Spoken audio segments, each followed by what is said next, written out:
Hey guys, welcome back to the channel. This is a story about what if Naruto Sage of 6 Paths One Piece. Before I start, please support for more amazing content and do consider subscribing to my channel and share this video with your friends. This is written by CrypticSilhouette and link in description and support writer. Let's start the video. Kurama woke to a very curious sensation. It felt like he was being pushed through a tube, like his entire being was being condensed into a tiny cylinder. It was unbearable. But it only lasted for a few seconds. He righted himself and soon noticed that much was out of place. He could feel the dirt under his paws and it felt real. He felt full, complete in a way that he hadn't felt since he was ripped in half by that accursed ninja, the Yondaime Hokage. A low grumble and he pushed himself upright. He blinked, looked around and realized that he was in Konoha. However, for some unfathomable reason, he was not sealed away. Having been asleep not 15 seconds ago, he was understandably confused with his current situation. Naruto. He closed his eyes and projected his thoughts inward as he always did when he wished to speak with his host. He received no response. Brat. He tried again. Again, there was nothing. He reached out but found that he couldn't sense the boy he knew at all. He opened his eyes again, wishing to investigate why he was towering above the hidden village that he and Naruto had protected from destruction so many times in the past. A nightmare, one of his own, greeted him. Hundreds of leaf ninjas surrounded him. The streets were littered with the corpses of civilians and ninja alike, and large sections of the village were completely flattened and destroyed. The fear permeating the air would be noticeable to a simple civilian, and he was anything but. It was intoxicating, yet suffocating. Once upon a time he would have reveled in it.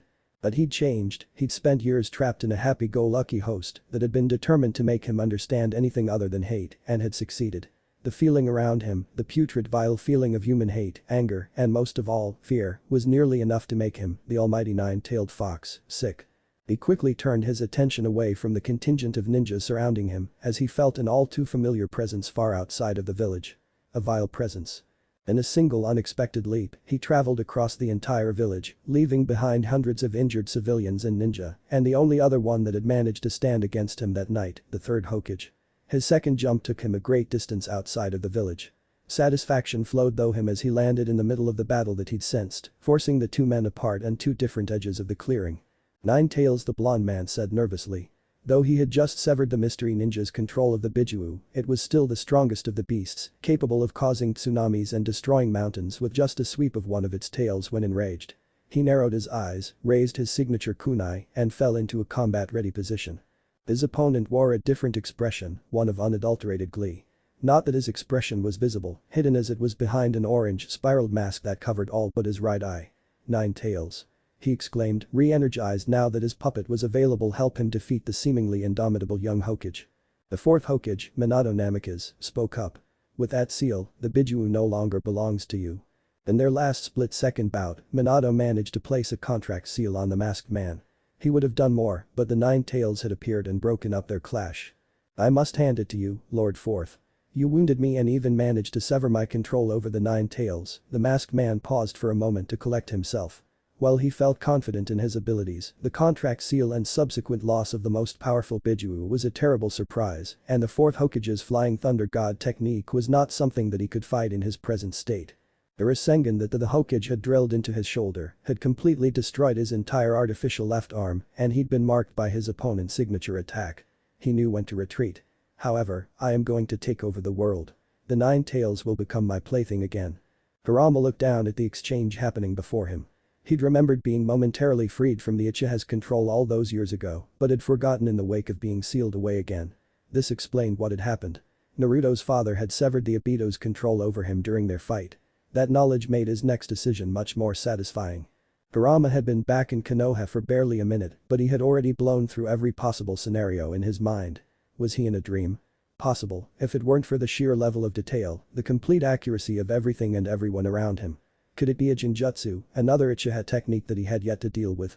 Again, he considered it and tried everything he could to break the hold that the theoretical Jinjutsu had on him. However, not only did the supposed Jinjutsu not break, but through it all, he could not sense or see a single thing out of place that would point to it being an illusory technique. The last possibility, and by far the most confusing, was some sort of temporal displacement. Time travel. His creator and father, Hagoromo Otsutsuki, had once spoken of time travel as though it were possible, but neither he nor any of the other Bijuu were very interested in such things at the time. Other than that, Kurama had no experience in the subject, never mind knowing why or how he'd been propelled 18 years into the past. Despite his lack of evidence, it was the only answer that fit that he could do something with. If it was a genjutsu that he couldn't break, then not much could be done about it. He'd wake up from a dream eventually. Time travel, though, was a different story. He could work with that. The Uchiha was likely to get away, his space-time technique basically guaranteed it, but that didn't mean that Kurama would allow him to leave in the dignified and sure way he was no doubt planning to. He would at least remind him why the Bijuu, and the nine-tailed fox in particular, were so feared. No, the odd trio was well outside the village, he had plenty of room. I don't think that I will, he said in answer to the Uchiha's earlier statement. He began concentrating the black and white chakra to his maw, excited about what he was going to do. Unlike the Bijudama that he'd originally tried to use while under the control of the Sharingan, the one that he was preparing had his full attention, and with it, his full might. It was going to be spectacular. Shocked at being addressed by what he thought was a mindless beast of destruction, the masked man wasn't prepared for what happened next. Minato Namikaze, famous for his calm calculating demeanor and deadly techniques, appeared directly behind him, Rasengan already in hand. The technique was quickly drilled into his back, smashing him into the ground. As he lay there, his body frozen in pain, he began to feel the tremendous amount of power building up from the direction of the nine tails. By this time, the Bijudama was nearly complete. It was fully contained and in its 8-2 ratio. Kurama made eye contact with the fourth Hokage, as much as he was able to with eyes each as tall as the man himself, and tried to urge him to vacate the area. Thankfully it seemed to work, as not a second later the man was gone. Kurama leapt up into the air and backwards, and unleashed his attack. Right before the moment of impact he felt the Uchiha's presence disappear, which was frustrating, but not at all unexpected. The man could teleport at will. The explosion was blinding. For a moment, he was worried that he had miscalculated. He hadn't been whole in years. It was possible that he pushed too much into the attack. As he looked back, though, he saw that it hadn't quite reached the border of the village. If there happened to be an unfortunate individual or two in the forest or training grounds, then they were most assuredly dead. The light from his technique died down, the wind generated by it calming, and he dispassionately viewed the mile or so of destruction he'd caused. None of the vegetation within its borders managed to survive, all either incinerated or, further outwards, uprooted and violently tossed away by the force. He laid down on his stomach and rested his head on his hands. He had a long conversation ahead of him. The familiar chakra of the fourth Hokage reappeared a good deal behind him, growing closer rapidly. The man entered his field of vision and stopped, looking up into his massive eyes. They stared at each other for a few seconds before Minato Namikaze opened his mouth. Kushina is dead, and damn if that wasn't the weakest he'd ever heard the man. Kurama was confused, though. How was she dead if he hadn't been there to kill her? She should have lived this time around. It hurt him to know that, not even 5 minutes in, he was already failing. He hated Kushina for the way that she viewed and treated him, but his love for Naruto was greater than that petty hatred. How? He rumbled, she should have been fine, even after I was extracted. And it was true. Kushina's genes made her the perfect prison for him. They gave her superhuman durability. She should have been, if exhausted and depleted of chakra, perfectly healthy. It seems that masked man wanted to gain something from the night, he said tiredly, broken. Kushina was able to protect herself and Naruto long enough for the third NI to arrive, but the strain killed her. I am sorry. Kurama reluctantly admitted, much to the fourth surprise. It was evident on the man's face, and Kurama hurriedly continued. Know that I do not intend to harm you or your village. Is Naruto safe? Minato nodded, though he shifted suspiciously at the mention of his son. If I believed that you were intent on destroying us, I would have never approached you so peacefully. What do you want with my son? I believe that too much has been said already. Take the time that you need to create my next seal, I will wait. It wouldn't do for you to die at the hands of the Shinigami. Minato's eyes widened. How could you possibly know about that? He demanded. I just told you that too much has been said. The longer that I am free, the more danger that both I and your village are in. The Uchiha recovers quickly. Minato nodded in understanding and disappeared. Hours later, he reappeared, looking, somehow, more haggard than before. Kurama looked at him questioningly. The man was a known genius, but mere hours was a little too fast, even for him. Already? How? Shadow clones. Headache, he coughed into his hand in embarrassment. Anyway, I've come up with 3 possible options. Kurama's enormous eyes bulged in shock. 3? That quickly. He really didn't want to imagine what their battle would have looked like if the man had been prepared. Go on, he said, more calmly than he felt. Yes, well. My instinctive reaction was that I was going to be forced to use the dead demon-consuming seal and forfeit my own life. That is still an option. It seemed that the options were not entirely new as he'd initially believed. Kurama shook his head in the negative. It is not. Naruto should have his father. The fourth Hokage looked up at the chakra beast strangely. You are very focused on my son, aren't you? If you would hurry up, you could learn why, you crazy man. Kurama deflected. Fine, fine. The next possibility is Kushina's seal.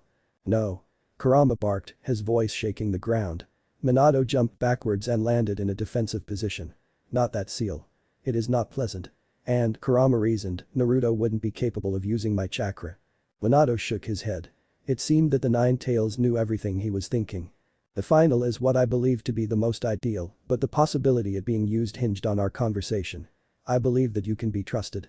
Kurama didn't react to the comment other than to snort softly. The generated gust of wind still nearly bowled the unprepared Hokage over. I've spent the last few months studying Kushina's seal in preparation for this night. Though the possibility was small, and I hoped that it wouldn't happen, I knew that there was a chance that she would die in childbirth and you would be freed. He paused, choked up at the talk of his now dead wife. She put a stop to it as soon as she found out, but I used the time that I was away to complete it. It is a variation of her seal that can encompass all of your chakra. The only problem is that in a newborn, Uzumaki or no, if you were to rebel, the child would die. Kurama drew back. Then it is not acceptable, he said, his tone final. Minato smiled, forlorn, at the strongest Biju. And that proves to me that it will work. Provided you assist in holding back your own chakra, Naruto will be safe until his body is strong enough to handle it. Kurama considered it. How secure is the seal? Would I have to worry about that Uchiha appearing again to remove me? I believe it to be comparable to that of the dead demon-consuming seal, and I am also a seal master. I can add more protections if necessary, the Hokage offered, glad that they seemed to have settled on their next course of action. Kurama nodded and began containing himself, drawing his chakra inward. He shrunk to nearly half his original size before Minato Namikaze's very eyes, who was staring at his transformation in wonder. Then that is what we will do. He growled, his annoyance at having to be sealed finally making its way into his voice. Minato began preparing the technique on the ground, a puff of smoke appearing and dissipating, revealing a small altar. A clone appeared next to the man and disappeared via his signature technique, presumably to retrieve his son. You know, everyone believes you Biju to be mindless beasts. How is it that we know no different? Kurama was still and silent for a moment, choosing his words carefully. My siblings and I were children of the Sage of Six Paths himself, he started, and Minato stared at him in shock. We were meant to be gifts to the world, to live in tune with the natural chakra that is in all things. He continued, but for the last century, your people, ninja, he spat, have bound us, caged us, used us as weapons. It is little wonder that none of us wished to converse with you. It was that man, Uchiha Madara. If he never approached me, the progenitor of your village would never have been given a reason to bind us, and we would be free. Despite having 18 years to change his opinion on humans, there were still a select few that were permanent targets of his rage. But you will find out more once I am sealed. Hurry up. Minato nodded, continuing his work on the altar between them. His clone reappeared next to him with an infant Naruto in his arms, adorable whiskers on his baby cheeks. Minato reached out to tickle his son's nose, memorizing every part of his face. Kurama zeroed in on him. Naruto. He prayed that they'd been thrown back in time together and that he wouldn't be left alone in the past. If he was truly in there, being sealed would be worth it. If he wasn't, Kurama wouldn't betray Naruto's memory. He would never allow what had occurred in their future to repeat itself. This is my son, Nine Tails. All that is left of my wife. I believe that you do not want to harm him, but I have been told that I am naive many times before. I will be monitoring the seal for even the slightest hint that something is wrong, and there are a number of fail-safes that will allow me to combat you and your influence on Naruto, even from outside of the seal. Minato said, his tone firm and even. That is acceptable. No harm will come to Naruto, he said resolutely. He meant every word. Kurama grinned, his sharp white teeth gleaming in the pale moonlight, believe it. Minato activated the seal, and Kurama could feel his chakra being drawn into the seal on the tiny Naruto's belly. He felt the boy's chakra, and a sense of familiarity washed over him. He relaxed at the familiar, soothing power of his friend. Attend to your village, fourth. And do not tell the villagers of my presence. I'd rather Naruto not be subject to the backlash. Seconds later, Minato was on the ground, panting, his chakra depleted. The commotion had woken Naruto, though, and Minato rose to comfort the child. He lifted him to his chest and brushed his hair lovingly. His wife may be gone, but his son was still here. And he had a village to take care of. He raised his free arm to rub the tears from his eyes, and in the next moment, he disappeared from the clearing. Took you long enough, asshole. When Naruto woke up, all he could see was white. He sat up and immediately flared his chakra to break the genjutsu he was under, and when that didn't work, he was stumped.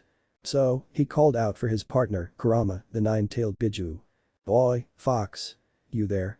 he shouted, expecting the grumpy response to come rumbling into his mind. But it didn't. And so, Naruto focused inward like he'd done countless times to visit his friend. Except that didn't work, either. That was worrying, for a variety of reasons. Suddenly, despite the entire landscape being wide and Naruto being unable to perceive anything around him, he began to feel various chakra signatures around him. He was not a natural sensor, but as the war went on, he'd become adept at a number of skills that didn't come naturally to him. So, with nothing else to do, he sat in meditation, feeling the different signatures around him. The main ones that he was focusing on had him worried. One was obviously his friend, Kurama, and the other seemed to be Obito, which couldn't be right, he'd killed Obito years ago. The other two, though, were also familiar, but Naruto didn't know why, he couldn't place them. There were many weaker signatures all around, but he couldn't even begin to recognize those in the face of the more powerful four. He tried to flare his chakra to alert Kurama of his presence, but he could tell that it didn't penetrate the white nothingness surrounding him. And so he resigned himself to waiting, trying to figure out how he'd been caught in this situation. The last thing he remembered was going to sleep. There was nothing after that, no epic battle with an enemy that could have caught him, nothing to hint at why he'd been brought here. He'd been sleeping soundly in one of Sasuke's many undetectable hideouts, reinforced by his own seals. There was no way that they'd been found. Hours went by it seemed, and he, from his cross-legged position on the floor, felt Kurama's chakra flare up brighter than before. He wondered what his friend was doing and hated that he couldn't be at his side. He briefly wondered if he was dead and this was what the afterlife was. That would be weird. Finally, after hours, he detected a change in the environment around him. A cage began to materialize near him, far larger than the open one that was within his own mind, and the white of the landscape began to turn green, grass sprouting from the ground. He could sense Kurama's chakra pooling inside of it, which was worrying, but still, he ran over to it in excitement. Only when the red chakra finally coalesced into a discernible form did Naruto relax. Though he'd been remarkably composed, the area of nothing he'd been in was particularly terrifying.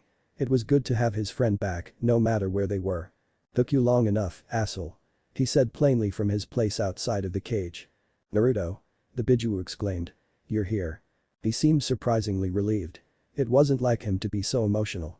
"Yeah, I'm here, wherever the hell here is," Naruto grumbled, gesturing around him at the grass field they were now standing in. "Why are you so big? And what the hell are you doing in that cage? Here, I'll get you out of there." Naruto moved forward to break the seal on the cage's bars, but was stopped by Kurama shaking his head. "You can't," he said simply. "The hell with that, yes I can. I'm not letting you stay trapped if I can help it, you're my friend. I may not know where we are," he started, but Kurama cut him off. "We're in your seal," he informed him. "Bullshit, if we were in me, then I would know," Naruto exclaimed. "Let me rephrase. We're in your mindscape 18 years in the past. The day you were born." That explained why everything had been blank. What? Naruto was reasonably confused. He'd been sitting in white for hours with no clue what was going on, and now he was being told that he was back in time. "I know how it sounds. But I just had a long talk with your father," he was cut off. "That's who I could feel," Naruto shouted. "Don't interrupt me, brat," he berated the boy. "I just spoke with your father and allowed him to seal me again. He is still alive this time around." "Dad's alive? What about mom? Are you telling me that we're actually in the past? Are you sure you're not under a genjutsu, idiot fox?" Naruto still hadn't wrapped his head around the situation. "Yes, you fool. We're in the past, I already told you," he said. "And Naruto, I'm sorry. I wasn't able to save your mother. Obito killed her." Oh, Naruto's voice was quieter this time, more composed. "It's okay, Kurama. You saved my dad and that's more than I could ask for." He was silent for a few seconds, contemplating the situation. He'd always wanted to meet his mom. "So, how do you think we ended up here?" he asked his friend. "Truthfully, I have no idea. Father once told my siblings and I of a technique like this, but he was the only one that would have been able to perform it. Maybe he hid it in you like Itachi hid that disgusting bird in me," Naruto offered. "It is possible. But, I'm not terribly concerned with the how of the past. I'm more concerned with what we'll be able to do about the future." Naruto's eyes widened in excitement. "That's right," he exclaimed. "But I'm all alone, Sasuke and Shikamaru, I just left them." His expression shifted from excited to depressed, his blue eyes shifting from Kurama's to the floor. "Shut up, brat. You're not alone," Kurama said contemptuously. "You're right. I'll save them. It won't be just us anymore, Kurama, I'll save the whole village from that bitch. Believe it." He coughed into his hand, a blush dusting his cheeks. His tick didn't pop up too often anymore, but it was noticeable when it did. "Oh yeah, idiot. How do you plan on doing that from in here?" Alluding to Naruto's current situation, trapped inside what he believed to be his own mind. "What do you mean? You said that we're in me, so I just have to wake up, don't I?" he asked curiously. "There may be an issue." Kurama started. "Issue?" Naruto demanded. Kurama tried to figure out a way to tell him. No matter how he phrased it, Naruto was going to be pissed. "Boy, Kurama bastard, what issue?" Louder this time. "I'm getting to it, brat." He sighed. Naruto wasn't going to be happy. "It seems that you and this Naruto are different." "What's that supposed to mean?" "It means that you are not in control of this body. You are not this time's Naruto. You're completely different." "Bullshit." Naruto exclaimed angrily. "That's completely unfair, what am I supposed to do? Why do you get your body then, huh? If you'd think for a second, you'd see that it is completely fair. I am chakra. We're flesh and bones," Kurama explained. "I think that the technique tore our chakra from the timeline and flung us into our respective places in the past. Congratulations, Naruto. You're no longer the meat sack you once were." Naruto's jaw dropped. He wasn't human anymore. He was made out of chakra. How was that supposed to work? He poked himself in the arm, but it didn't feel any different. Kurama saw what he was trying to do and smiled at him evilly. "Here, brat. Allow me." And his paw came speeding forward, one of his claws tearing into the boy's stomach. Naruto freaked out, doubling over the claw. "Oh god. Oh shit. Oh," he trailed off, "this doesn't hurt as much as I thought it would." He peered down as Kurama removed the claw from his stomach and saw a wide hole remaining. It was quickly being filled in by his rippling blue chakra. "That's messed up," he breathed in astonishment. "What was that bastard fish's name?" "The tailless Bijuu?" Kurama wondered. "I think that name's yours now, kid." "HMPH. Sure, make fun of me when my humanity's been stripped away. Great fun, asshole." "It's quite fun, for me. Endlessly amusing." Kurama mocked. Poor Naruto. Strongest of the ninja, but weakest of the Bijuu. Naruto stomped in indignation. "Hey. Watch what you say, asshole, I'll take you on any day." Naruto declared. And it was true. While he didn't have the raw power that was afforded to Kurama, he more than made up for it with his proficiency in a variety of ninja arts, Judo being chief amongst them. He'd long created his own altered adamantine sealing chains and mastered their usage and was able to use them with deadly efficiency. Using just those he was theoretically capable of subduing the first 7 Bijuu, though he'd had to work harder for Gyuki and, from experience, harder still to battle Kurama. His ninjutsu weren't half bad either, and his taijutsu was only below 3 others in his time that he knew of. "I guess one good thing came out of this," Naruto said slyly, his hand stroking his chin in mock thought. "Oh? What could that be?" Kurama asked, wondering what comeback the blonde could possibly have. "Well, the Bijuu are siblings, yeah." Kurama nodded, not sure where Naruto was going with this. "Then wouldn't that make us brothers?" "Nah, big brother Kurama." Naruto couldn't hold in his laughter at Kurama's stunned yet furious expression and collapsed to the floor in a fit of giggles. "Brat, that is disturbing on so many levels. Don't ever say it again." Kurama shuddered. "Whatever you say, big bro." He cackled madly, dodging one of Kurama's claws that shot between the bars of the cage. The two bickered back and forth lightheartedly for a few more minutes and began to discuss what they could do with their new future. "Your father is actually going to be visiting within the next few days, kid," Kurama said. "I bet you and he could work out a way for you leave the seal." Kurama was not looking forward to being alone again, but he knew that Naruto wouldn't want to be cooped up if he didn't have to. "Screw that." Kurama blinked in surprise. "I'm not leaving you alone, idiot. You brewed so much worse than Sasuke anyway. I can't let you start that again." "Take that back." Kurama roared, masking his relief. "Nope, I won't. It's true anyway, you stupid fox." Naruto teased. The fox huffed. "I'm serious, Kurama. We're friends and I made you a promise. I can't keep that promise yet, so the least I could do is stay with you until you're free." If he weren't covered in fur his blush would be obvious. "Shut up, idiot," he muttered. "Oh yeah? Make me then, Dumbus." Naruto stuck his tongue out at Kurama and danced around in a circle, just out of reach of Kurama's claws. Kurama stopped suddenly, looking sadly at the bars of the cage, remembering again exactly what that entailed. "I'm tired, brat. I just got sealed. Let me rest." He crossed his arms and lay down on the ground. At least it was no longer a sore. "I get it, Kurama. We'll figure it out." Kurama closed his eyes. A few seconds later, he felt something land on him. His eyes opened again and he looked up, his eyes crossing as he tried to focus on what he was feeling. It was Naruto, sitting on top of his head. "What the hell do you think you're doing?" he growled menacingly. Well, you're stuck here, obviously, and usually you just throw me out when you want to sleep, but now I'm stuck here too. Naruto smiled at him. So I figured we'd just have to be stuck together, okay? That was disgustingly sappy. Hey. Don't be mean when I'm being such a great friend. Asshole. He laughed, used to Kurama's emotional deflections. Thanks Naruto. That was the scene that Minato was greeted with when he finally entered the seal. A massive sleeping Biju with an equally unconscious blonde teenager lying spread eagle on the beast's head. He loudly cleared his throat in an attempt to gain its attention. Kurama's eyes cracked open and he glared fuzzily at the blonde-haired man far in front of him. Go away, Naruto, he groused before closing his eyes again. I am not Naruto. Minato said, bemused. Kurama's eyes shot open and he sat up straight. The boy on his head was launched backwards, flying into the prison's bars behind him. He landed on the ground with a thump. Oh, Naruto whined, rubbing his backside. That was mean, big brother. Brat. What did I say? Kurama roared, scaring the Hokage into taking a step back. He smacked his tail down on top of Naruto, pinning him to the ground. Naruto could have gotten out with little issue, but he enjoyed playing around with Kurama. Ah. Fine, I give. I won't say it again. Naruto cried in surrender. The tail lifted off of him and he sat up, dramatically gasping for air. Minato couldn't make heads or tails of what was occurring in front of him. He was sure that he'd only sealed the Kyuubi into his son, but there was another person there besides him. The boy stood up from his spot and leapt back onto the Kyuubi's head, much to its consternation, it seemed. Would it be too much to ask for an explanation, then? Minato asked hesitantly, drawing the duo's attention back to him. Kurama's expression sobered immediately. Naruto jumped down from Kurama's head, through the cage's bars, and landed in front of Minato. The action had the man shifting warily. There shouldn't be anything coming in or going out of the seal, so the ease at which the boy in front of him had done it was alarming. Stop using me as a playground, Dumbus. The fox growled. The mysteriously familiar blonde boy stuck out his hand in greeting and waited for Minato to take it. The Biju was silent, watching their interaction carefully. Hey, Dad, Naruto said, it's me, Naruto. Naruto had only ever spoken to his father once when he was 15 and he lost control of Kurama's chakra. The man's shadow clone appeared within the seal to lock it down and they'd only had a few minutes to speak.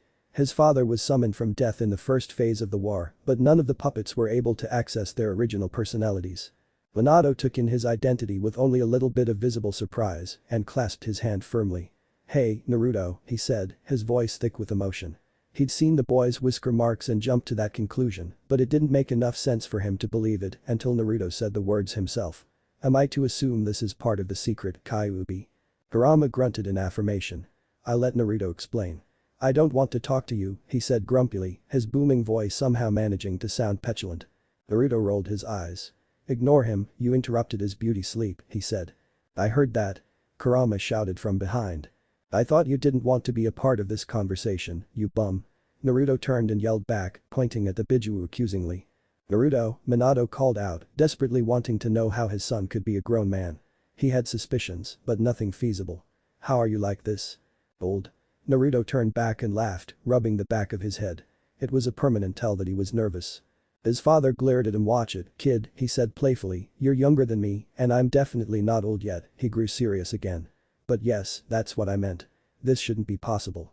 It really shouldn't be, should it? Kyuubi and I, he almost slipped up and told his dad Kurama's name. It was something personal that the fox didn't share with anyone outside of those he considered family, so it wasn't Naruto's secret to tell. We couldn't come up with anything between us. The best guess we have is that the Sage of Six Paths was involved somehow and the technique activated because of the state of things in our time. That is not an enlightening answer. Minato said bluntly. Naruto blushed. It's the best we've got, you know. He exclaimed. Really though, we've got nothing. I was asleep and suddenly I was here. I don't remember anything else. The elder blonde shook his head. I suppose it's not all that important. What a disappointment though. The technique must have been magnificent. Naruto stared. His eyes were shining. It somehow reminded Naruto of Lee. But enough of that. There must be a reason that you were sent back, yes? He asked. Well, it's sorta a long story, he trailed off. Naruto looked at Kurama. The Kyuubi nodded back at him. They were so in tune that they rarely needed to speak to communicate, especially in battle. Kurama knew, though, that it was a comfort to Naruto, who hadn't really had someone that would talk back to him for the first 12 years of his life. It all began 18 years ago, when a masked man attacked Konoha. Naruto told Minato everything that he could, sparing no detail. Kurama would fill in when he came across something he couldn't remember. They knew that Minato was dangerous, powerful, and most of all, a genius. If anyone would benefit from the information, it was he. He was the leader of arguably the most powerful ninja village, especially because it hadn't been decimated by Kurama this time around, so preemptively combating the various foes that Naruto had faced in his lifetime would be well within the man's abilities. Minato left the seal, his mind racing. It was a lot to take in. He would have to consult his mentor, Jiraiya of the Sannin, and the Lord Third Hokage. Perhaps they would be able to help him plan. "Naruto?" Kurama asked, hours after the Hokage had left. "What's up, Fox?" "I was asleep." Naruto was startled awake by his friend's voice. He climbed to his feet. "I have a thought," he started and was immediately interrupted. "Really?" Naruto gushed, mockingly squishing his cheeks together. "I'm so proud of you." Kurama ignored him. "I'm serious, brat." Naruto let go of himself, listening once again. "I believe that your father can end the threat. We had to deal with everything, but he's fighting it before it starts." Naruto nodded. "Me too, Kurama," he said solemnly. "But what about afterwards?" "What do you mean, afterwards?" Naruto asked, though he, too, wondered what they would do after the threat was dealt with. "Look at things from our perspective, the Biju. We want to be free, but we're kept as slaves to the ninja villages." Naruto cringed. He didn't like it, but it was something he'd been resigned to. "Wherever we are, there will be fighting. Our presence causes war, or at least, tension. We've never been able to escape that, except with our father." "Well," Naruto responded after a minute of thought, "if nothing else works, what if we just leave?" "We?" Kurama asked. "And, brat, say something more specific than leave." Naruto thought for a moment, plopping himself down on Kurama's head once more. "Well, there's gotta be something else out there, right? I mean, there's a lot that we haven't seen. What's to say there's not a place for us, somewhere?" "If you say so," he sighed, not entirely convinced. Naruto could sense that he wasn't entirely satisfied. "Don't worry, Kurama. We'll figure it out together, no matter how long it takes," he said. "I promised, didn't I? And you know that I never go back on my word." No matter what, Naruto would always be Naruto. It was a comforting thought to the chakra beast. "Anyway, we still have years before we have to even think about it. Who knows, maybe we'll come up with something before then." Minus 13 years, 6 months later. "I know that this was our plan and all, but I just don't think I can do it." After years of planning, Naruto and the Biju were finally leaving the elemental nations. It had taken a few months, once they were freed from the younger Naruto's seal, to gather Kurama's siblings and make their preparations, but it was all coming to an end. Except for one tiny problem. "It's disgusting. I don't want to." "You do it, Kurama." Naruto whined, holding a single disembodied eyeball in his hand, as far away from himself as possible. "Brat," Kurama replied in exasperation, "look at me. And then look at what you're holding. Are you serious? There's no way that could work, idiot." The blonde did so, and when he realized the slight differential in size that Kurama was alluding to, he chuckled in embarrassment. "Heh. Oh, yeah. Yeah," Kurama repeated blandly. Naruto, suddenly conscious of the audience in the clearing, nervously reached back to rub the back of his head, only to freeze when something wet and round rubbed into his hair instead. He yanked his hand back, glaring at the organ in it angrily. "Shit. You, nasty." He shouted in shock and revulsion, rubbing his hair with his other hand to get rid of the phantom feeling of the eyeball in his hair. Kurama lowered his head into his hands in defeat.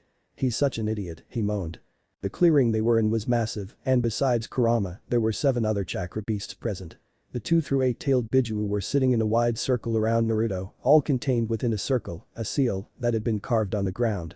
They were all watching the interaction between Naruto and Kurama, their big brother, with varying degrees of amusement or annoyance. Chief among the annoyed party was the Nibi, the 2-tailed Biju. Matatabi. She had been the first among them to be extracted and sealed by the Akatsuki and was the one that most wanted to get away from the ninja aside from, perhaps, Kurama himself. And so, the behavior of the one that Kurama promised would help them was, in her eyes, quite annoying. According to the duo, they had all they needed to leave the elemental nations. The only thing holding them up was Naruto's reluctance to use the Sharingan in his hand. Granted, she was a millennia old and had the patience to match, but that didn't mean she couldn't be frustrated by his lackadaisical attitude. "Umbus." Kurama barked. "Be careful.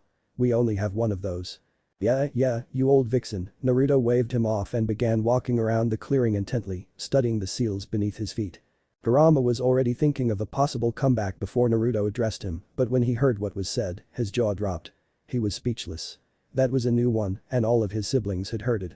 He looked around and saw them all staring at him with identical glints in their eyes. He'd never hear the end of it. I'll do it, Naruto continued, easily brushing past Kurama's embarrassment. I just wanted to double check Dad and I's seal work before I, shove this bastard severed eye into my head. Who knows if I'll even be able to see with it. Kurama shook himself out of his funk. It's going to work, Naruto. We've been over this and your dad even helped. We planned for everything. Gathering up his siblings had been the easy part. Other than Shukaku, they had all been sealed within the Jed Masm, and, after the systematic dismantling of Akatsuki in the last few years by a formidable trio, had been easily acquired. Minato, Kakashi and Jiraiya didn't have too much difficulty destroying the terrorist organization, especially with every single piece of information about them hand-delivered by Naruto and Kurama.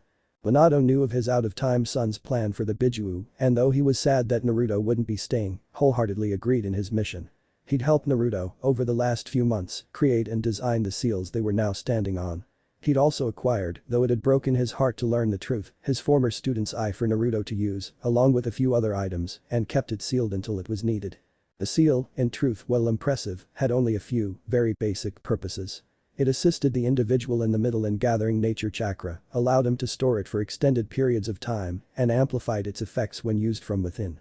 In addition, though it helped gather nature chakra inwards from the surroundings, it prevented any chakra from escaping, acting similarly to the seals that generally kept the Bijuu at bay, only on a much larger scale, so as to encompass all of them.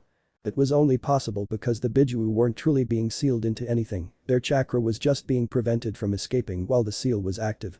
It would keep them all within the technique when the time came.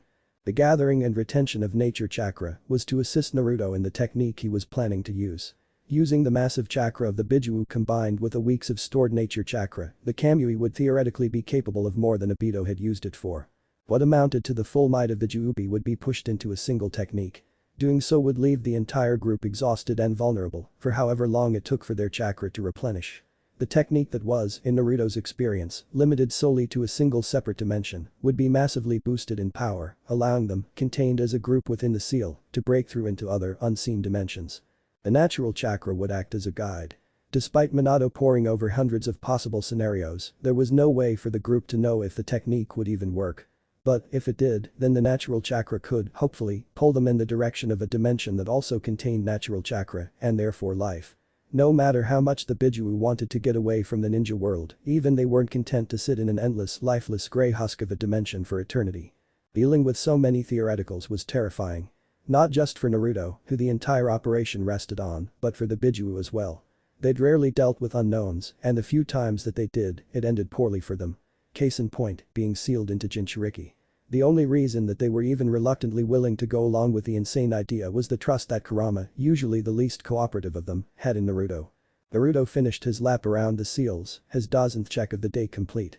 The seals were without flaw, it just remained to see if what they had planned was even possible. I know, partner, I'm just nervous. Naruto finally replied to his friend. Just nervous was an understatement. Naruto? A quiet raspy voice asked. Naruto turned in the voice's direction. Gaara was a blip in their plans. He'd survived and escaped the attempts Akatsuki made on obtaining Shukaku through sheer luck. They'd come after him 3 times in total. Once was near Konoha borders.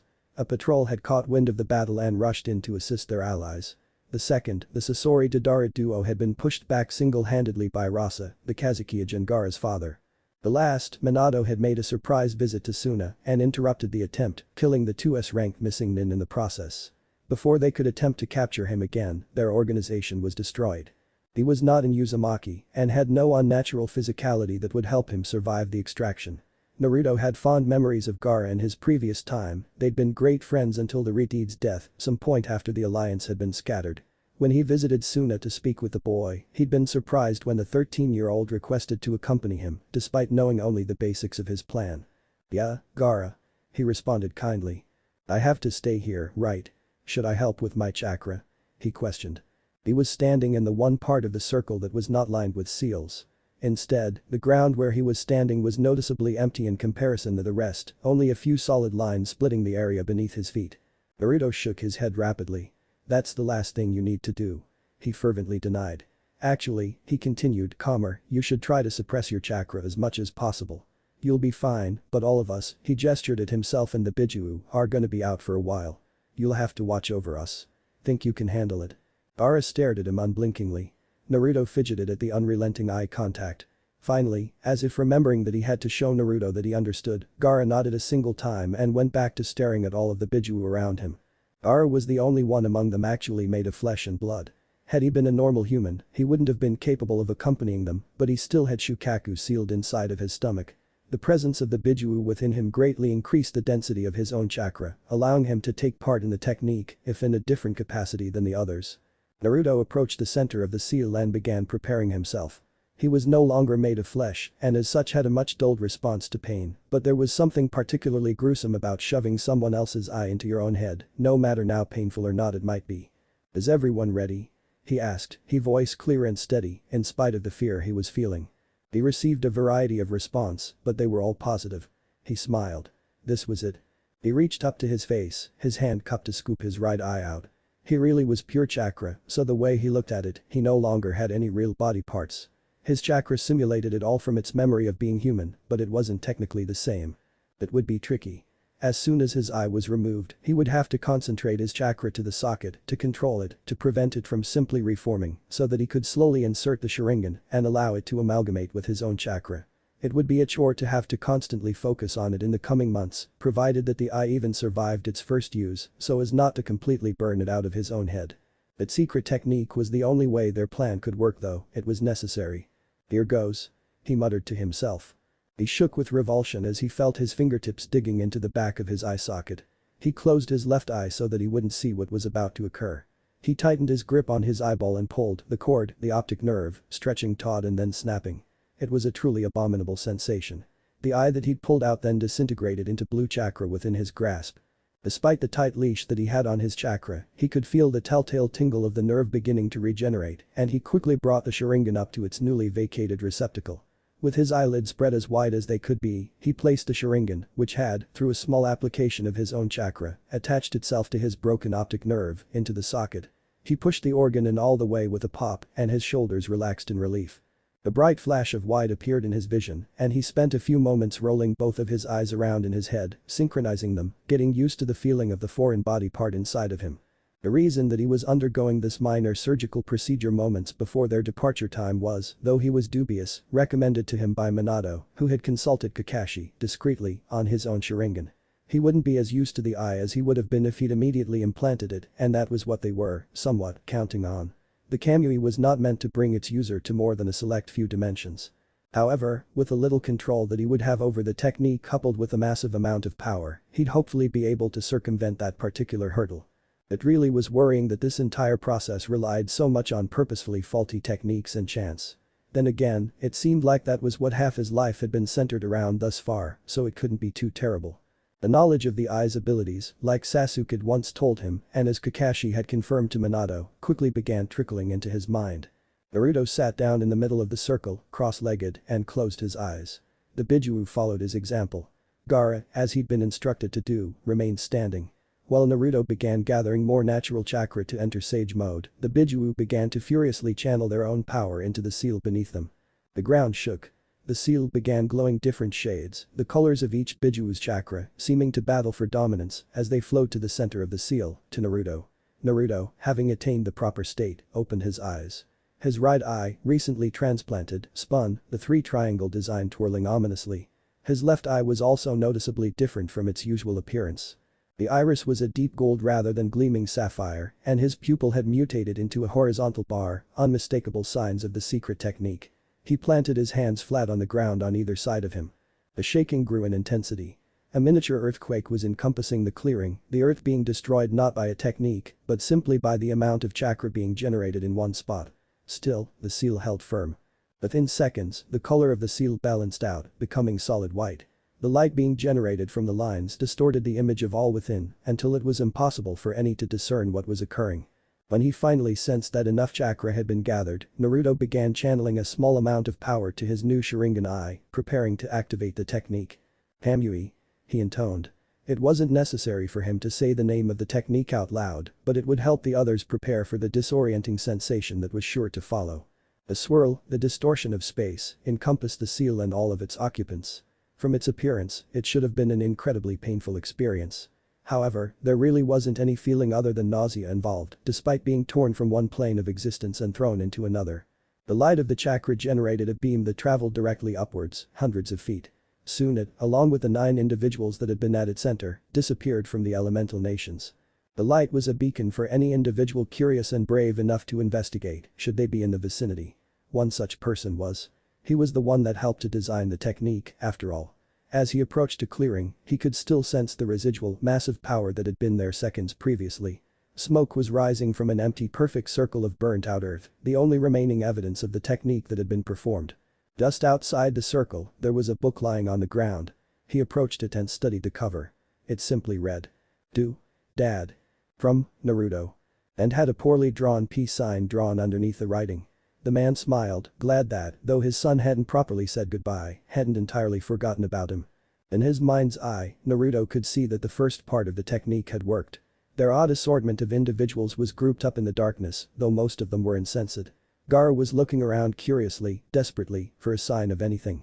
The Biju, however, had given so much chakra to the technique that they'd been forced into a sort of pseudo-unconsciousness, unique to beings such as them, that allowed them to, more rapidly than humans, recover their lost power. "Stay still, Gaara." He called out to the boy who looked back at him and nodded. "We're beyond the dimensions of the Kamui that I was familiar with," Naruto muttered. He was glad that Gaara was such a quiet boy, he didn't want to have to explain to him that he had absolutely no idea what he was doing. Suddenly, he felt a pulling sensation. A tug, only it was centered around his chakra. His nature chakra. He smiled. His dad, that damn genius, had been right. He followed the feeling, the 8 others tied to him by the seal just behind him. Soon, having only traveled for a couple of minutes, the feeling increased, the intensity of it bordering on uncomfortable. Traveling in absolute darkness was weird. He had no way of knowing if they'd been moving at a walking or running speed, or something more extreme. They could have moved hundreds of miles, or barely an inch, and he had no way to know. There was no wind on his face here, no landmarks to denote distance, only unyielding darkness. It was humbling. He was at the complete mercy of his own technique, one that he'd deliberately interfered with. The feeling reached what seemed to be its apex. He doubled over, the pressure feeling like a punch to the gut. He was left gasping for air. Naruto knew that it was now or never and again chanted, "Kamui." The massive distortion in space appeared again, swallowing them all, and Naruto felt his sage mode begin to slip. He hadn't felt exhaustion in that dark non-dimension they were within, he hadn't allowed himself to. But the twisting, spinning experience of being forcefully sucked into an unknown dimension was proving to be enough to disorient him. He blinked, forcefully clearing the spots that had begun appearing in his vision, and grit his teeth. Within seconds, it was over. His vision went black, and the last image he saw was of the bodies of the Biju, unconscious on a forest floor, and Gaara, staring, as he was wont to do, at the lot of them. He'd done it. Naruto fell back, grin etched on his face. Now what? Gaara stood in the middle of the unconscious Biju. Even Shukaku was quiet, though he hadn't given any chakra to the process. Gaara lifted his hand and concentrated his chakra underneath his feet. The ground rumbled, and soon sand, though not as pure as what he was used to in Suna, rose into the air. He closed his eyes and focused more, using his chakra to buff the particles, refining the sand into the type that he was more used to. When he was done, it swirled around him, latching onto his skin and forming a protective armor, and coalescing into what would soon be a gourd on his back. He looked at the sky, and from what he believed to be this world's sun, he assumed that it was right around midday. He sat down and closed his eyes, determined to meditate until either Naruto or one of the Biju awoke. He was asked to protect them, wherever they ended up, until they regained their strength. From the edges of his perception, he felt a presence. It was unlike anything he'd ever felt before. It almost felt like an animal, but one of the traits of sensing was that animals and other or at least less intelligent creatures didn't register. So, what he was feeling was obviously sentient. But he had no way of knowing who or what it was until it approached, as he refused to leave the side of those that brought him to this new world, away from the hostility of his village. He could feel it creeping closer. It was rather stealthy, if his chakra hadn't been soaked into the ground all around them, it was doubtful that he would have known that it was even there. "Who are you?" A distinctly young female voice called out. Gaara stared at the direction of the individual, deliberating on whether or not he should answer. After a few moments, he came to the conclusion that it couldn't hurt. As he opened his mouth to reply, the presence darted forward. "Past," was his first thought. The figure, that he still couldn't make out completely due to the speed it was moving at, launched an arm at him once it was within striking distance. His sand rose up to block the strike. While it was surprising fast, his sand was still faster. Sensing a fight, Shukaku once again made itself known. He began cheering within Gaara's mind. "Yeah? Tear her apart, kid," he screeched. Gaara winced at the being's annoying voice. Take her arms. I want her blood. No. Gaara responded, twisting his arm to direct his sand at his attacker. I'm not killing anyone for you anymore. He cried. His sand latched onto the, now identified, bunny's leg and sent her sprawling to the floor. No, he repeated, quieter. I'm not in Suna anymore, Shukaku. Meanwhile, the bunny, from her place on the ground, was terribly concerned. Her target, the only one conscious among a group that had appeared from nowhere within their home's whale forest, was talking to himself. That was generally a bad sign, but he did say that he wouldn't be killing her, so perhaps it was a good thing. It was her job, as a member of the Inurashi musketeer tribe, to either capture or eliminate any intruders. She had, foolishly, approached the boy alone after she'd felt, with her limited power of observation, a distortion of power from their location. He'd been on his own, his only companion was unconscious nearby, surrounded in mysterious new hells. She had too much confidence in herself though, and was now paying the price. The sand had, by now, encased both of her legs and arms, pinning her to the ground. She was trapped and at the mysterious kid's mercy. Gaara, with a forceful mental shove, blocked out the sound of the Ichibi's taunting voice. Naruto told him that once they got to their destination, he'd be disciplining the Bijuu, but for now he had to make do. He looked at the anthropomorphic bunny that he'd trapped on the ground. Don't you know it's rude to ask for my name without giving yours first? He asked. It was meant as a joke, he'd been trying his best recently, but his voice still held no inflection. It had the unintended effect of unnerving the bunny even further, especially when coupled with his unending stare. She warily glared at him, but refused to answer his question. You just wait till Sicilian gets here. She shouted. After her outburst she apparently remembered that she could use her voice. Sicilian. Wanda. She screamed at the top of her lungs. Shut up. You're loud, he covered her mouth with his sand. The next few minutes were spent in tense silence.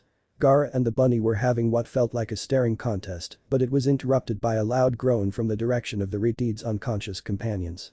Naruto sat up, his head pounding. His right eye, the Sharingan, was closed. He didn't want to know what he'd done to it. It was probably nothing more than charred flesh with the amount of power that had been poured through it.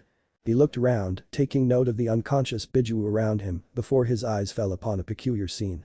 Gaara, ever the stoic, was crouched, hands on his knees, and staring directly into the eyes of what looked like a giant human bunny that he trapped to the ground with his sand.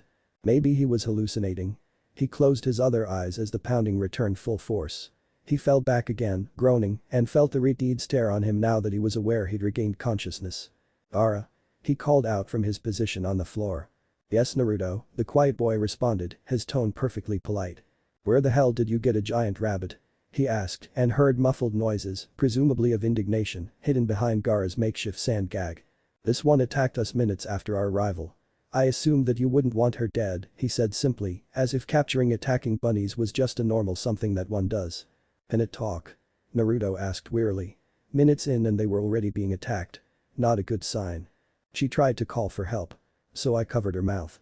Did you try asking what she wanted? Naruto questioned. She wouldn't even tell me her name. Naruto groaned again, but stood up. It was a trying process. His entire body felt like it had when he was human and had just gone toe-to-toe with Lee.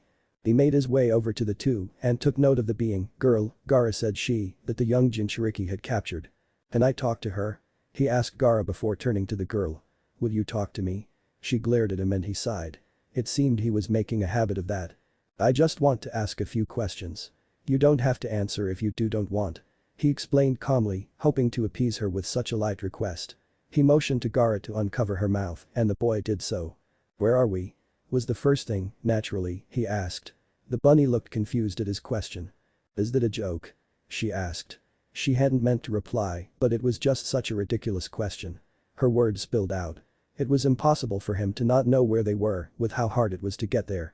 It's not, he reassured, I'm afraid that we have absolutely no idea where we are. She squinted at him in suspicion. He'd said that so cheerfully. It was weird. You're in Zoo, the land of the Minks. But you already know that, she thought to herself. Naruto looked at her, and though his frustration wasn't visible, it was there. That is not very helpful. Is there a city nearby? How big is this forest? Are there other people like, he gestured to himself, me? Or is everyone here like you? The rapid-fire questions gave the man's confusion a little more credibility. She decided to humor him, if only a little. Zoo is an island in the New World. We're in the whale forest. And, I just told you, it's the land of the Minks, like me, she paused, wondering how much she should tell him. It was likely he already knew the answer to the questions he was asking. you humans don't come by too much. There's a city, but you won't be allowed near it. Once Sicilian gets here, he's gonna kick your butts," she declared, deciding that she'd said enough. Naruto could tell that she was done. "Well, thanks for letting us know. I'm Naruto. Naruto Uzumaki." He introduced himself and then gestured to Gaara. "And the quiet one is Gaara. I promise that we don't mean you or your people any harm," he said earnestly. "Gaara, you can let her go. I should be able to defend us if anyone else comes, but I'd rather not fight," he said, more for the bunny's benefit than for Gaara's. He wanted to come off as non-threatening as possible. Gaara released his control of the sand, pinning her legs to the ground, and she immediately leapt backwards and then up into the trees. "I'll be back," she cautioned, before jumping away. Naruto turned back to the redeed with a grin on his face. "I think it went pretty well," he declared. "Good job not killing her, kid," he congratulated Gaara and ruffled the boy's hair. The blush rose to Gaara's face, though it was hidden by his sand armor. He didn't say anything in response, in the wake of his embarrassment. "Well, I would have liked to go exploring, but it looks like I'm gonna have to wait until that girl and her Sicilian show up," he said, laughing. He walked up to Kurama's passed out body and kicked him in the head. "Oi. Kukaiubi. Wake up, asshole." Gaara, usually a master of his expression, stepped back in shock and his eyes popped wide open. The blonde just kicked a Biju in the head. "Wake up or I'm gonna fill your ear with dirt," he shouted, kicking the fox's head yet again. The massive chakra beast shot to his feet, shaking the ground, growling at the blonde before him. "Don't you fucking dare, brat.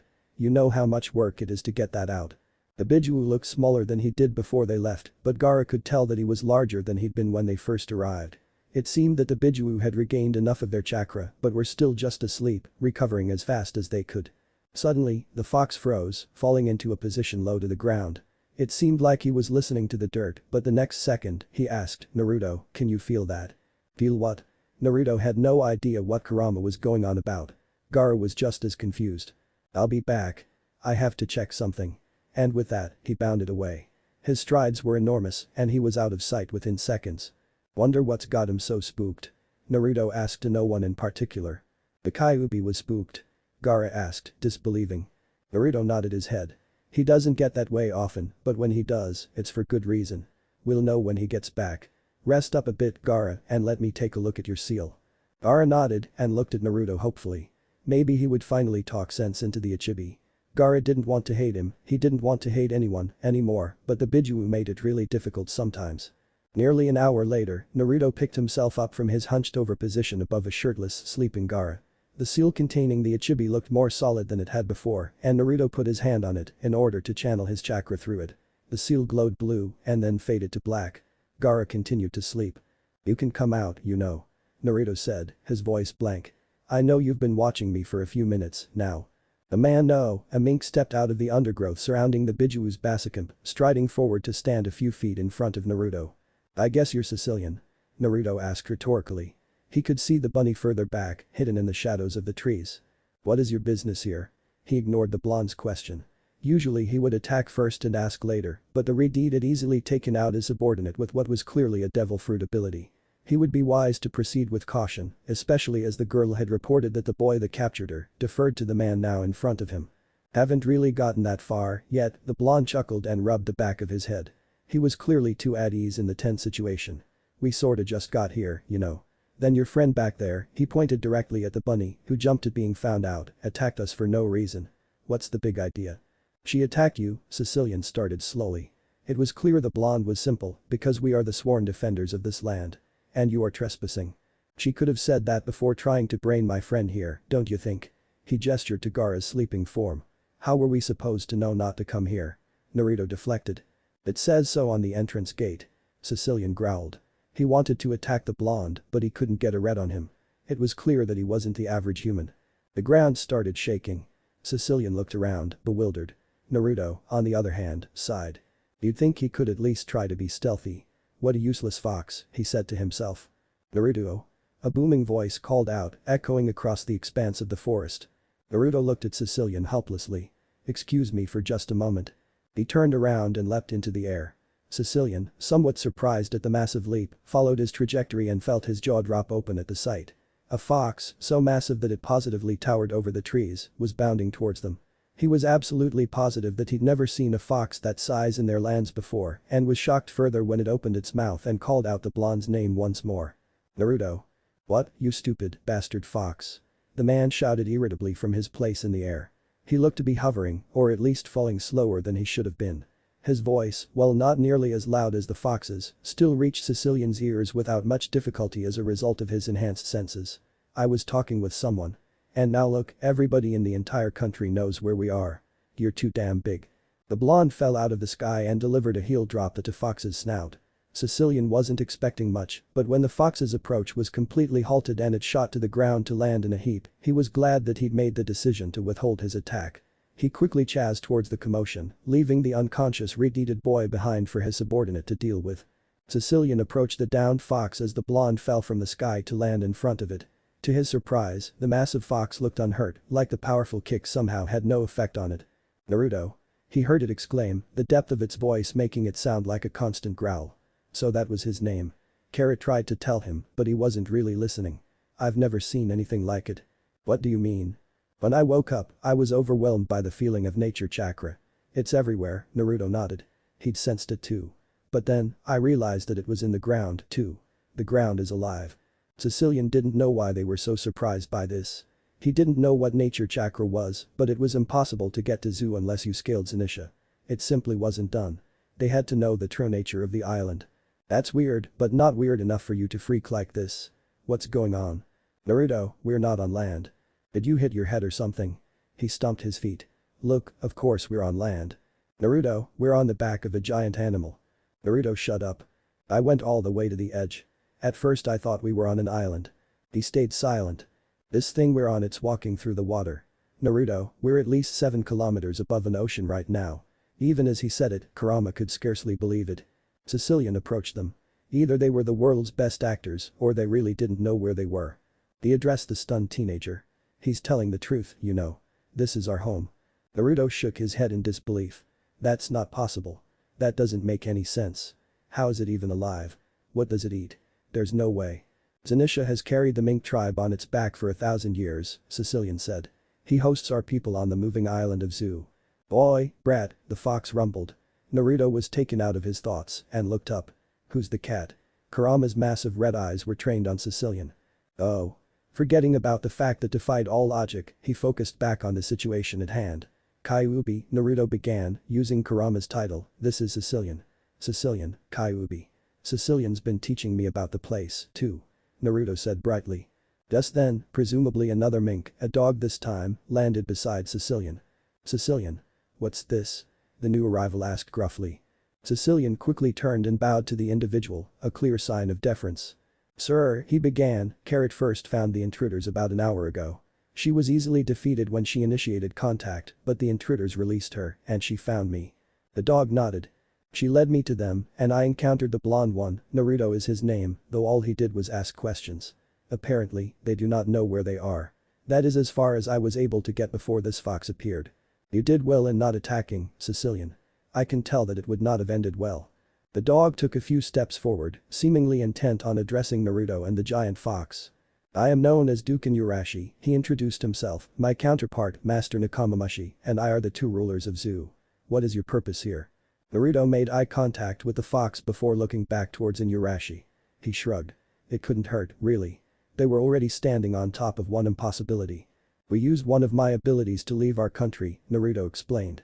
I think that it brought us to the greatest source of natural chakra that it could find.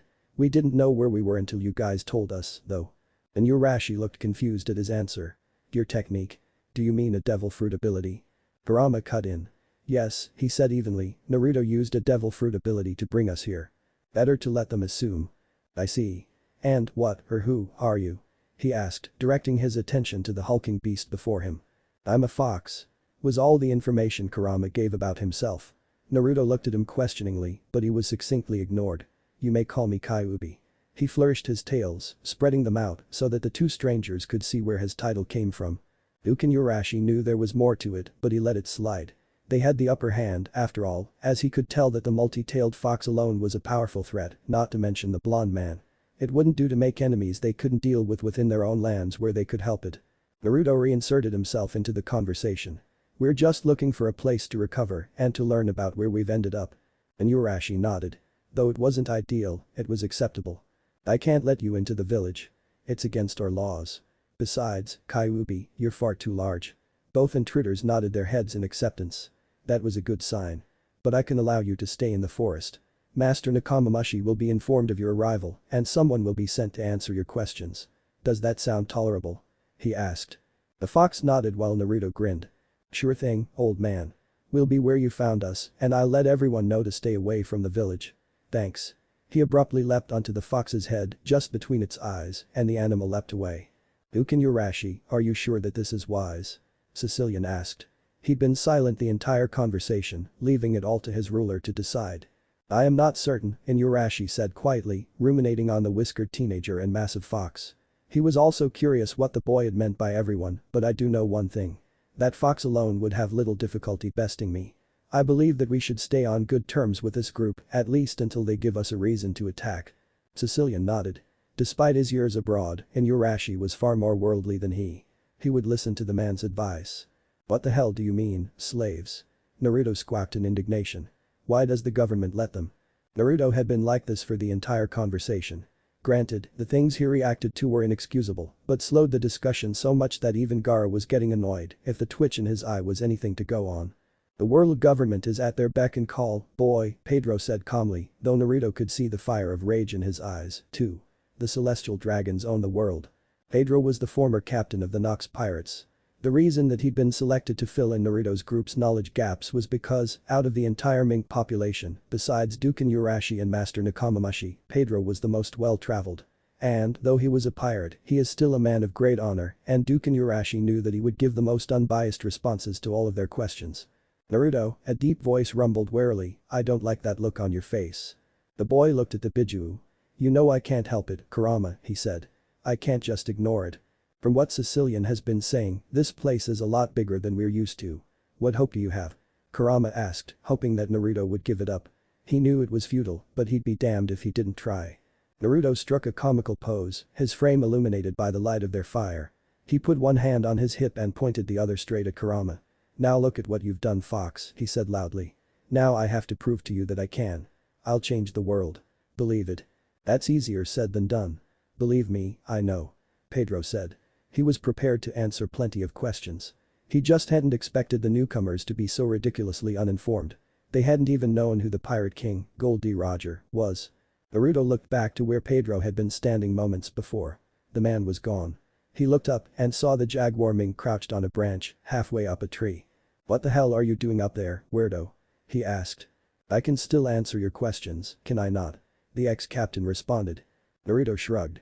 He didn't really care where the man decided to stand. It really is deplorable, the state of this world government, a different voice said.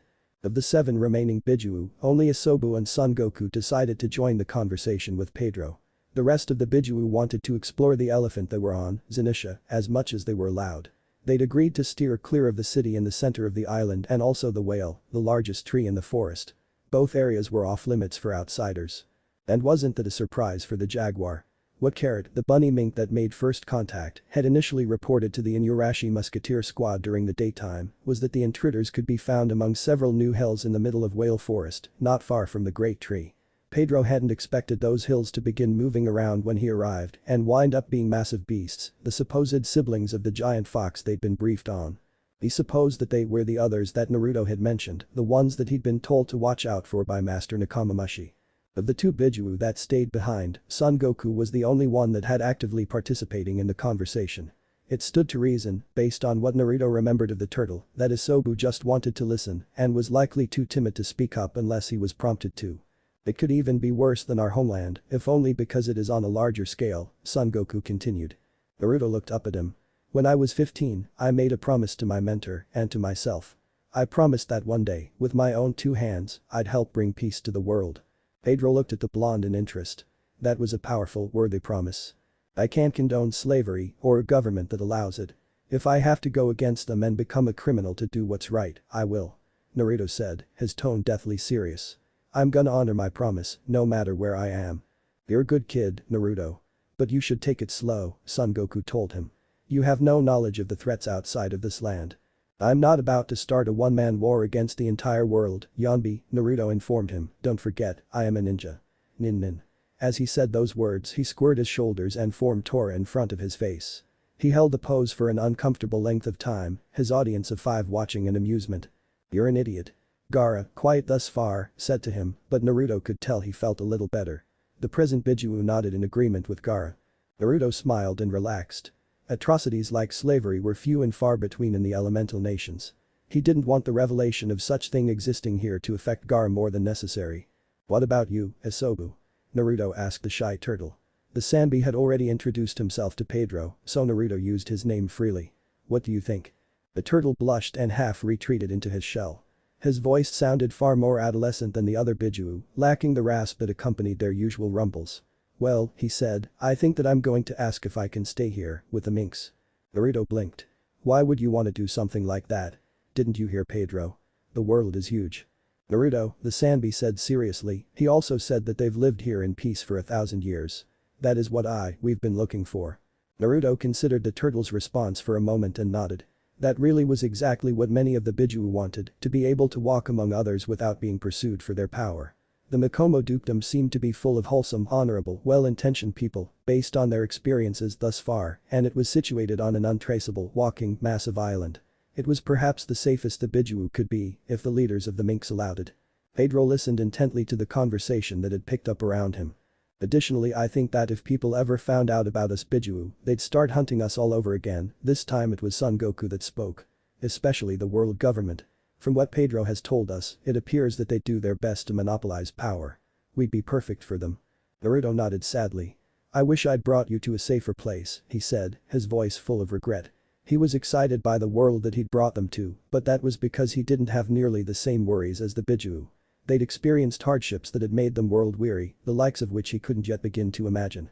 "It's all right, Naruto," Isobu said. "You know what we are, maybe once this era dies down we can all go exploring together." "I think that would be nice, Isobu," Naruto said with an indulgent smile.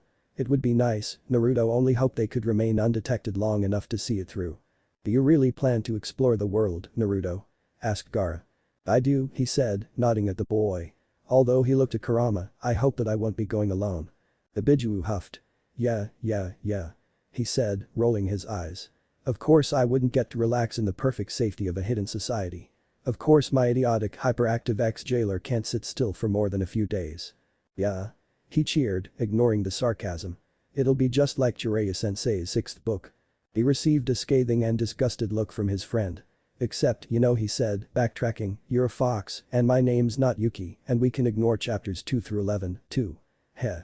The intensity of the glare grew. "I'm going to shut up now. Brat, I suggest you start moving." Naruto blinked owlishly at the Kyuubi, turned on his heels, and disappeared faster than the eye could follow. Kurama quickly repeated the action.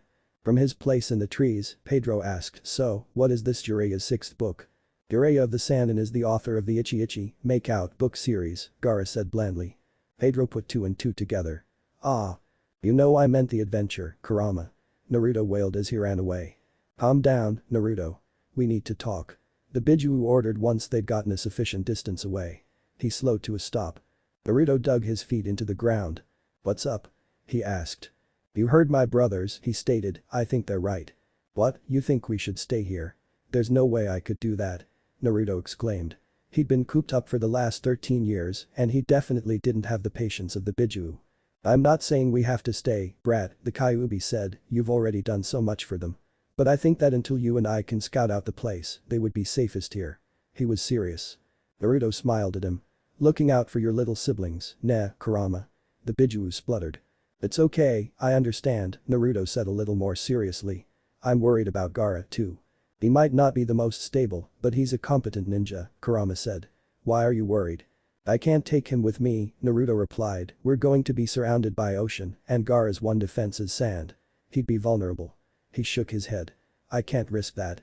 Plus, he and Shukaku still have a long way to go before they can call each other partner." Kurama relented. He hadn't thought about that.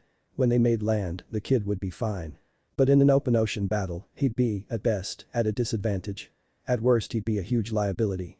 And, he agreed, Shukaku is definitely a hindrance. The Ichibi had always been an idiot. "I understand," he rumbled, "we should speak with the rest before we plan further."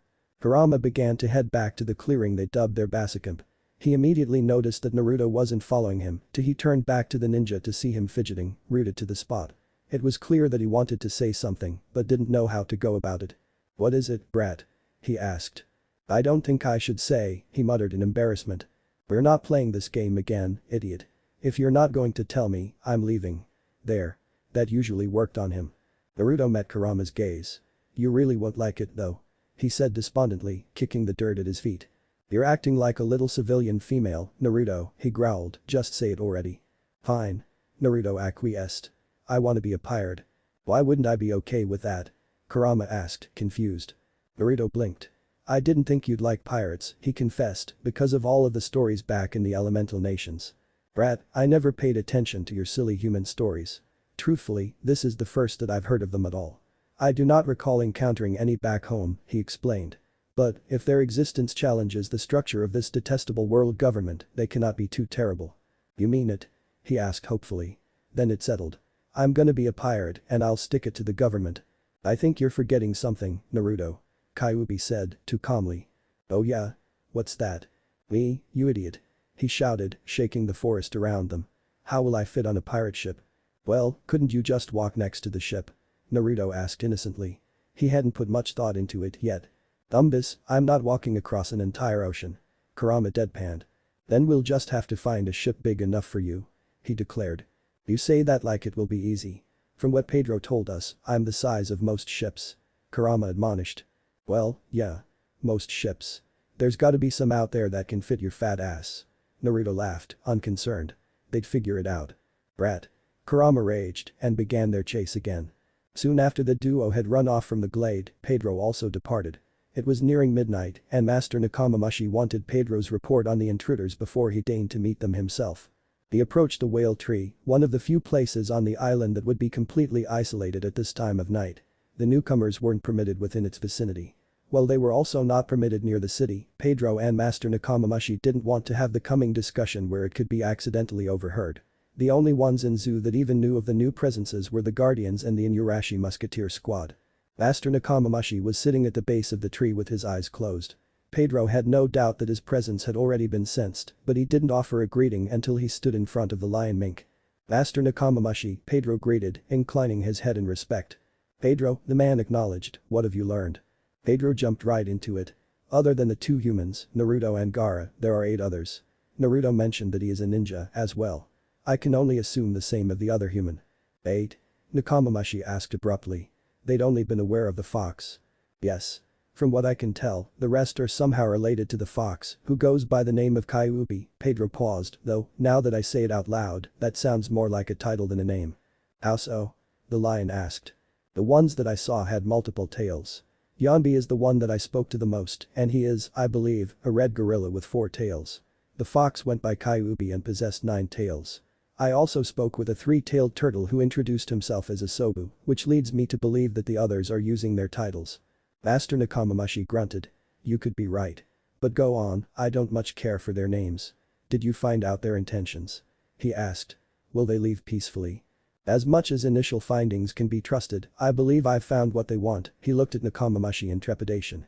He'd enjoyed the conversation with the newcomers, regardless of how basic and slow it was. "Though," he said, "I am not confident that you will approve. May I provide you with my personal view of their dispositions beforehand?" Master Nekomamushi's first reaction to the situation was confusion. The intruders were being allowed to stay in the forest. Then, he was informed that the group had made a sort of temporary truce with Inuyasha, and he understood. At least until the newcomers proved themselves untrustworthy, he would honor that truce. So why was Pedro dancing around the issue?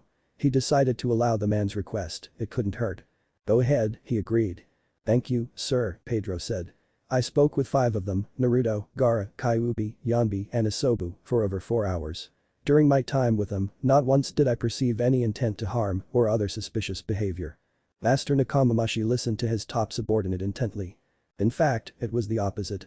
Towards the end of our discussion, the blonde one, Naruto, interrupted. "You see, they'd been asking me simple facts about the world, things that I cannot believe that they didn't know beforehand." Nekomamushi interrupted. "Like what?" he asked. "Geography, the currency, the history of the world, the state of the government."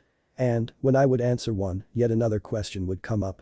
For instance, when I was explaining the role of the world government in our world, the boy, Naruto, interrupted and asked who the Pirate King is. It was clear to Nekomamushi that Pedro believed everything he'd experienced was genuine. "That is odd," he agreed, "but go on." Pedro took a moment to recall what he'd been saying prior to the master's interruption. "Towards the end of our discussion, I mentioned that the celestial dragons still allow slavery. All three of the great animals reacted with anger and disgust. Until that point, Naruto was the only one among them that I could read. It is clear that their group has their own experiences with slavery." Nekomamushi's eyes gained a faraway look. Despite both his and Inuyasha's best effort, slavery was still something that plagued their kind.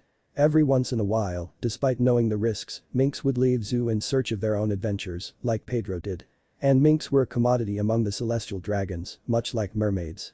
Every one of them that left zoo had a target on their back. They spoke amongst themselves after that, though I was present for it. Naruto, if his words are to be believed, said that he'd promised to bring peace to the world. I've heard that one from quite a few unsavory individuals. Pedro didn't acknowledge Nekomamushi's biting statement and continued on. Then he said that he wasn't afraid to become a criminal to oppose the very government that was standing in the way of peace, that stopped the master's thoughts in their tracks. Everything he said, the way that he interacted with the others, it reminded me of our allies. People like their allies were rare in their world. Edward Newgate, may he rest in peace, was a great man, and his crew held his ideals close to their chests. They were the rare kinds of pirate that didn't murder and pillage wherever they could, but instead fought for their family and for what they believed to be right. If Pedro was making that comparison, he wasn't doing so lightly. It was no secret that the man held great respect for the Yonko and his crew.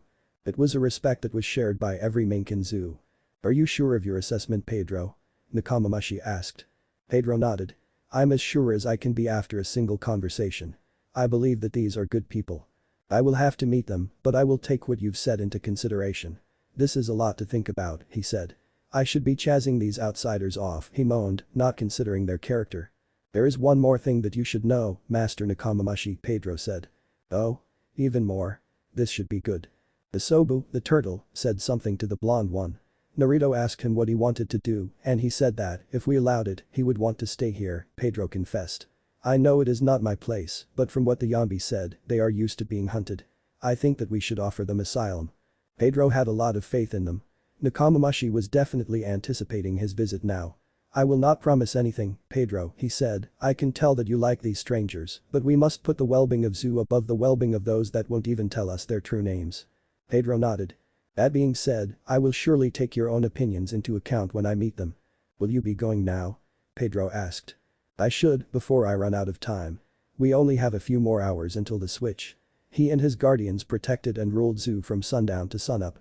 Duke Inuyasha and his musketeer squad did so for the rest of the day. Nekomamushi knew where the strangers were staying. He stood from his position, acknowledged the sir that Pedro threw him, and began traveling in their direction. Naruto and Kurama were the only two awake at their basicamp. The Bijuu, Kurama included, were still exhausted from their trip. Bijuu, despite being massive chakra entities, still needed and liked to sleep. Even Gaara was unconscious. He'd been hesitant at first, but Naruto convinced him that the alterations he'd made his seal would let him sleep peacefully. The two were talking quietly, though Kurama's permanently loud voice still boomed like the footfalls of a giant. They felt Master Nekomamushi approach before they saw him. As one of the most powerful individuals on the island, his presence was hard to miss. When the mink came upon the edge of the clearing, he was promptly shushed and gestured at by Naruto, who presumably wanted to talk to him. Slightly disgruntled at being treated so disrespectfully, he made his way over. Quietly, the teenager asked, "So you're the Master Mushi that Pedro mentioned?" A massive tail smacked him face first into the ground. "It's Nekomamushi, Dumbus." "Thank you, Kyuubi," Nekomamushi said. He'd been about to correct the blonde himself. "Yes, boy. Most know me as Master Nekomamushi. I am Duke Inuyasha's nighttime counterpart, the other ruler of this land." "Why are there two of you?" Naruto asked. "Oh, I almost forgot. I'm Naruto. Naruto Uzumaki, ninja of the," he cut off and coughed violently. "Gah. There's hair in my mouth, asshole." He shouted and heaved the tail off of his back. Master Nekomamushi waited for the ninja to scramble to his feet. "I've spoken with Pedro. He seems to believe that your group is a good one and that we can trust you in our lands." "Sweet." The blonde brightened up. "I'll have to thank him next time I see him." It was clear to Nekomamushi the reason that Pedro trusted his first impression of the whiskered teen in front of him. He was incredibly easy to read, it seemed, and he was very easy to talk to. What Nekomamushi worried, however, was the boy's stated profession. If he really is the ninja he's claimed to be, he'd be a master of his expressions, a peerless actor. It was entirely possible that Nekomamushi was being fooled even now. I can see it in your eyes. You are suspicious of us. The Kyuubi spoke up. Nekomamushi turned to face the fox, looking up into one of its giant red eyes. Eyes that were slightly larger than the mink himself. The mink would not be intimidated. I have every right to be. Your companion claims to be a ninja. You provide us with names that are not your own. You enter our lands without our permission, the master says, and I've just learned that you wish to stay indefinitely. Old man. Naruto interjected. Kyuubi and I actually don't want to stay here. It's the others that we're gonna ask you. Naruto, don't make me hit you again. What? Why? It's true, the others just want a safe place to live. You and I are gonna go on an adventure. His eyes gleamed. I see. You want us Minks to protect your companions while you two spend your days having fun? He asked icily, emphasizing fun. What? Naruto looked at him, the confusion clear if not in his voice, then definitely in his sole visible eye. Nah, you don't have to protect them. They can protect themselves just fine. He declared. Then why would they want to hide here? Nekomamushi asked. It made no sense. Everyone wanted something from the Minks when they made contact. Not even Whitebeard was exempt from that, the man had demanded an alliance. Granted, it had been something that they both wanted and needed, but the man still took advantage of it when the opportunity presented itself. Quiet, brat. Let me explain, one of the tails grabbed Naruto and deposited him upon the fox's head. The blonde quickly got comfortable and waited for the Bijuu to begin. My siblings and I are immensely powerful, he began. Powerful likely beyond your comprehension. I've been around, Nekomamushi challenged. Kurama maintained his eye contact. Given a few minutes, I alone would have little difficulty bringing this being we are sitting upon to its knees. The co-ruler of Zoo shifted warily at that admission. If true, they were in a tight spot. Although I am by far the most powerful of us, my siblings have similar capabilities. Every one of them could do the same. And I don't believe that anything in this land could stop them. Then why do you need our permission? Why are you running if you are so powerful? I am not running, the fox hissed. It was a terrifying noise, and Nekomamushi learned that it was not a wise decision to insult the fox. I do not run. You heard Naruto say that he and I will be leaving regardless. There is little that I fear. Master Nekomamushi looked like he wanted to interject, but Kurama continued on. We started off as peaceful beings. As I saw more and more of what humanity was capable of, I grew to despise them, to squash them at every opportunity that I had. He's not like that anymore, cause I'm just that great. Naruto called from atop Kurama's head. Kurama rolled his eyes. He's right. Although I may not like humans, it is hard to detest a whole species when my only friend is one. What does any of this have to do with your siblings staying on my island? Be patient, Kurama commanded. Before I was interrupted, I was recalling our origins. Due to my violence, the villages within our country searched for ways to contain me. After hundreds of years, they succeeded. However, they didn't stop with me. All of my siblings, despite being gentle and peaceful and less attacked, were captured with the intent to be used as weapons of war. We were enslaved to humans in this way for over 100 years and forced to fight each other, all because of me. Eventually, Naruto and I came up with a plan to free us and escape our country. The technique deposited us here, it just so happens that this place could be the perfect refuge for my siblings. And, Kurama narrowed his eyes at the ruler of Zoo, I will see them safe. Master Nekomamushi finally understood where the group stood. They were fleeing enslavement and only in search of peaceful lives, for the most part. If the world government were to get wind of them, they would be hunted endlessly, worse than before, because there was little one could do to hide from such an organization. It was incredible that their civilization had remained separate from the rest of the world up to this point, but now the group was going to be hiding from a much larger power. I believe that we should allow them to stay. Master Nekomamushi whipped around. He hadn't heard that voice in a long time, and for good reason. He bared his fangs at Duke Inuyasha. What the hell do you think you're doing, Inuyasha? He growled. The dog mink growled back. Helping my co-ruler make the most important decision we have ever been faced with as Zoo's rulers. Wait. A voice interrupted the tense moment. Though he wasn't supposed to be out right now. Naruto shouted down at them. He's not. It is night time, my time. He should leave. Nekomamushi said darkly. No, he shouldn't, Kurama interjected. If a decision is going to be made, it should be made with the two rulers of Zoo present. That is why I decided to come, Nekomamushi, Inuyasha said, seriously. He'd lost all evidence of annoyance as he was trying to make civil conversation with his partner. We will be settling this later, but for now, you are right. Nekomamushi said.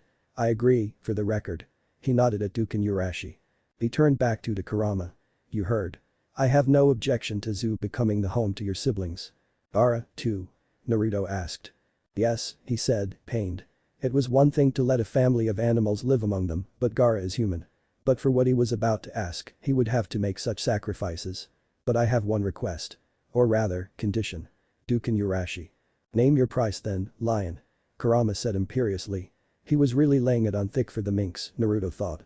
I ask that your siblings lend us their aid if we come under attack, for as long as they live here. The Minks are also targets of slavers, and one day, the Duke and I may not be enough to hold them off.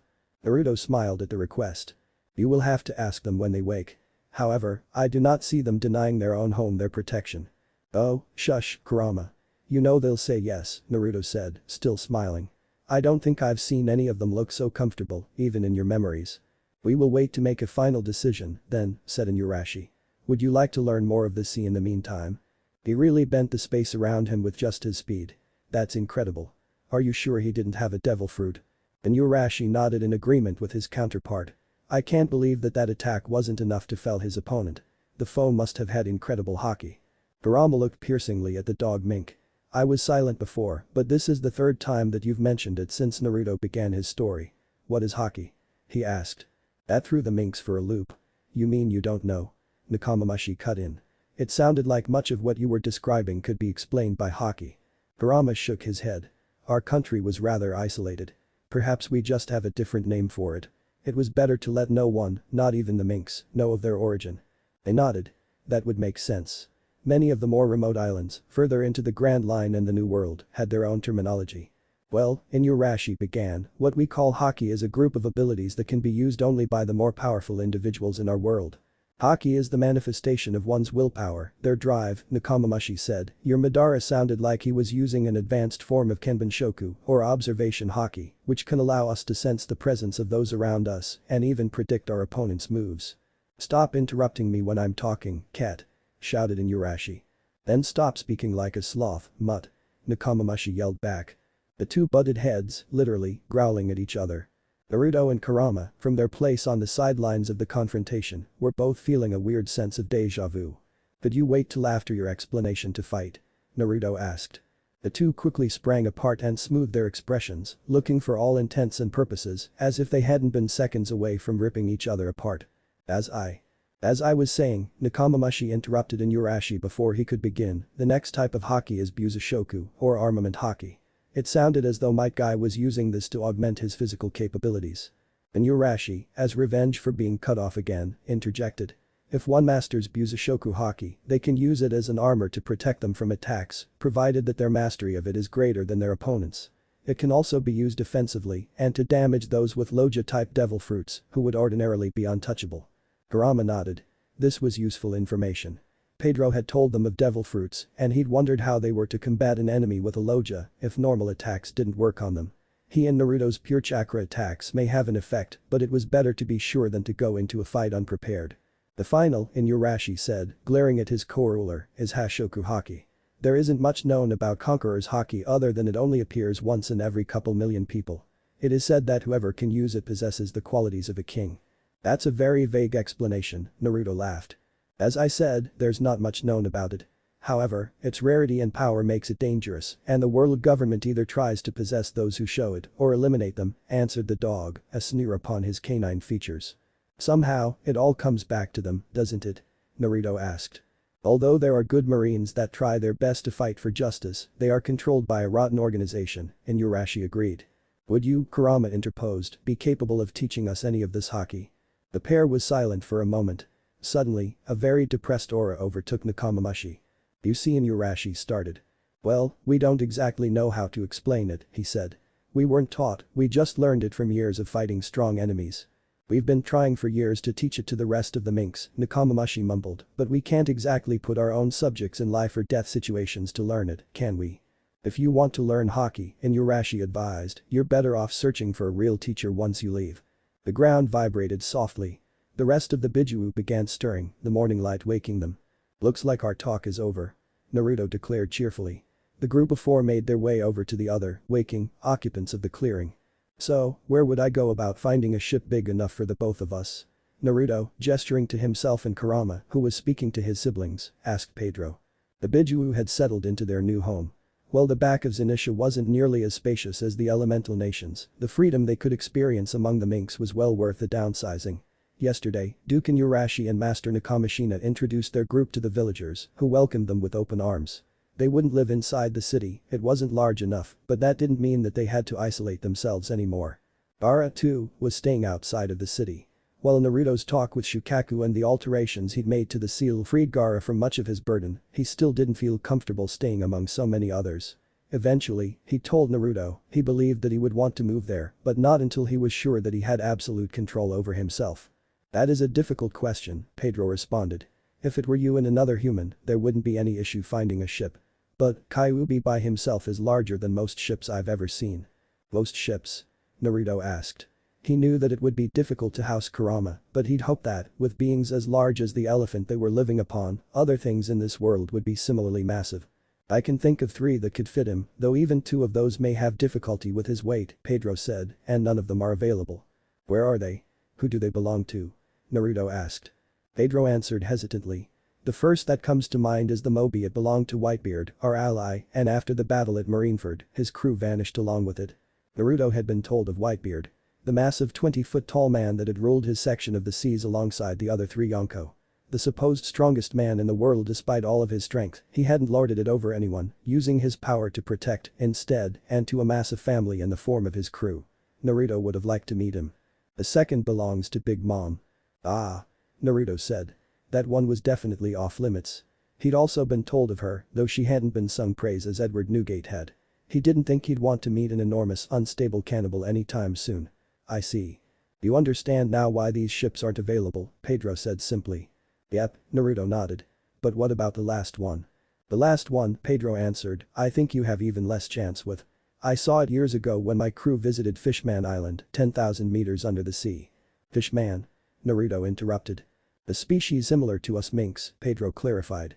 When I visited, there was a ship larger than any other I'd seen before or since. Stop. Naruto said, holding up his hand. It doesn't matter, I guess. I can't do anything with a ship sitting on the floor of the ocean. The Mink agreed. Naruto, Pedro said, I may have been a pirate, but I haven't been off of zoo in years. I believe that your best option is going out in search, yourself. But where would I even start? I hardly know anything about this place. Pedro sighed. The kid was adamant about leaving today, but had yet to even learn how to navigate the ocean. If you are serious about leaving so soon, I can gift you something that will help you start off, Pedro said. Naruto's visible eyes shined. Really? Thanks Pedro, you're a lifesaver.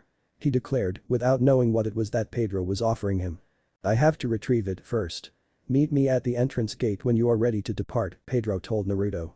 Naruto nodded, and with that, Pedro disappeared into the trees in the direction of the city. The blonde turned to the others in the clearing.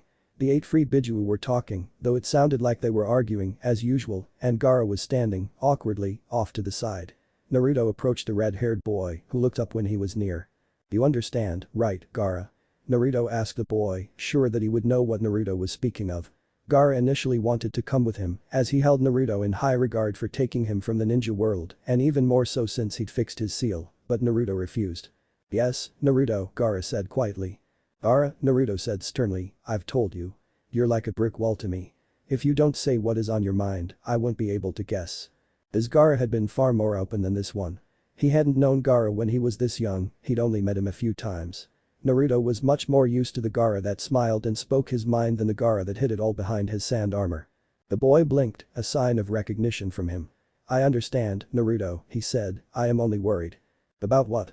What if a new seal fails while you're gone and I kill all of the Minks? What if he won't let me sleep and you're not around to fix it? What if I'm not able to be as good as you hope? That was the most Naruto had heard the boy say at once since he'd met him this time around. It was also incredibly enlightening. Naruto smiled softly. He started, and Gaara almost pouted, that you're worried about what I think of you shows that you're already doing better than you were 2 weeks ago. I believe in you. Gaara looked at his feet in embarrassment. And, hey, he added, so what if you don't turn out perfectly well behaved? I'm gonna be a pirate, it's not like I have any room to be upset. Naruto chuckled and reached out to ruffle the Jinchuriki's hair. His automatic defense didn't intercept Naruto's hand. If you're really so worried about it, take this. Naruto held out his hand. Gaara took the item from the blonde's grasp and inspected it within his own hand.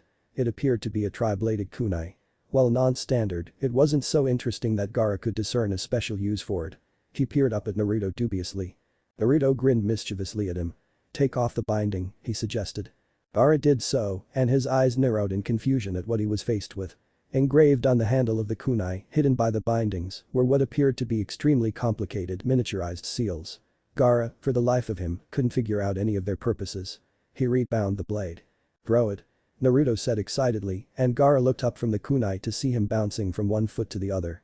At the elder's behest, he half-heartedly tossed the knife at a tree on the edges of the clearing. He'd never been the greatest with thrown weapons, and the tri-blade kunai was heavier than what he was used to. For a moment, he was worried that it wouldn't stick. Suddenly, in a move that his mind couldn't quite comprehend, Naruto was no longer standing beside him. He looked around only to see the blonde standing halfway between Gaara and his target, holding the knife by its handle. "That was the fourth Hokage's Hiraishin?" Gaara asked, inwardly amazed. While he had never seen the technique in person before, there were a limited number of abilities it could be. He hadn't detected the chakra use that accompanied a shunshin, and the blonde hadn't switched with the knife, either. Naruto had simultaneously, seamlessly, disappeared and reappeared in a way that he was still having difficulty wrapping his head around. "Yeah," Naruto bragged as he walked back towards the young teenager. "I learned it a long time ago, but since I've been sealed up, I haven't gotten too much practice with it." The Hiraishin was how he'd prepared for the departure so quickly. Otherwise, he would have spent months traveling back and forth from all of the places he'd needed to visit. Thankfully, with the help of his father, they'd cut the time down dramatically. However, he still hadn't had battle practice with it for over 13 years, since before he and Kurama had been forcefully removed from their own time. "As long as I'm not too far away, I should be able to make it back to you," Naruto said. "So if you're having trouble, just channel your chakra into the blade and I'll know." While he could theoretically use any of the markers at will, it helped if he knew a location rather than going in blind. Since Zu was constantly moving, it would be best if Gaara channeled his chakra directly into the blade rather than just throwing it so that he could feel its general direction. And, this way, he'd know that it was serious rather than Gaara just dropping the knife on accident. "I mean it," Naruto said seriously, at Gaara's lack of response. "If you are in any sort of trouble and you think that I can help, don't hesitate. I may not be able to come immediately, but I'll get there as fast as I can." Gaara nodded. "Okay," he said plainly. Naruto sighed at the kid's apparent apathy. "One of these days, Gaara," he trailed off. "Are you two done?" a loud growling voice asked.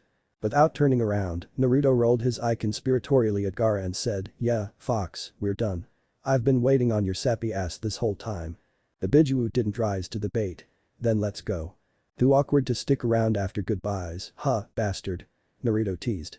"Shut up," Kurama said. "When will you be back?" Gaara interrupted. Naruto looked knowingly at the redhead. "It should only be a few months at most, Gaara," he answered. "But I told you, if you need anything at all, I'll be here."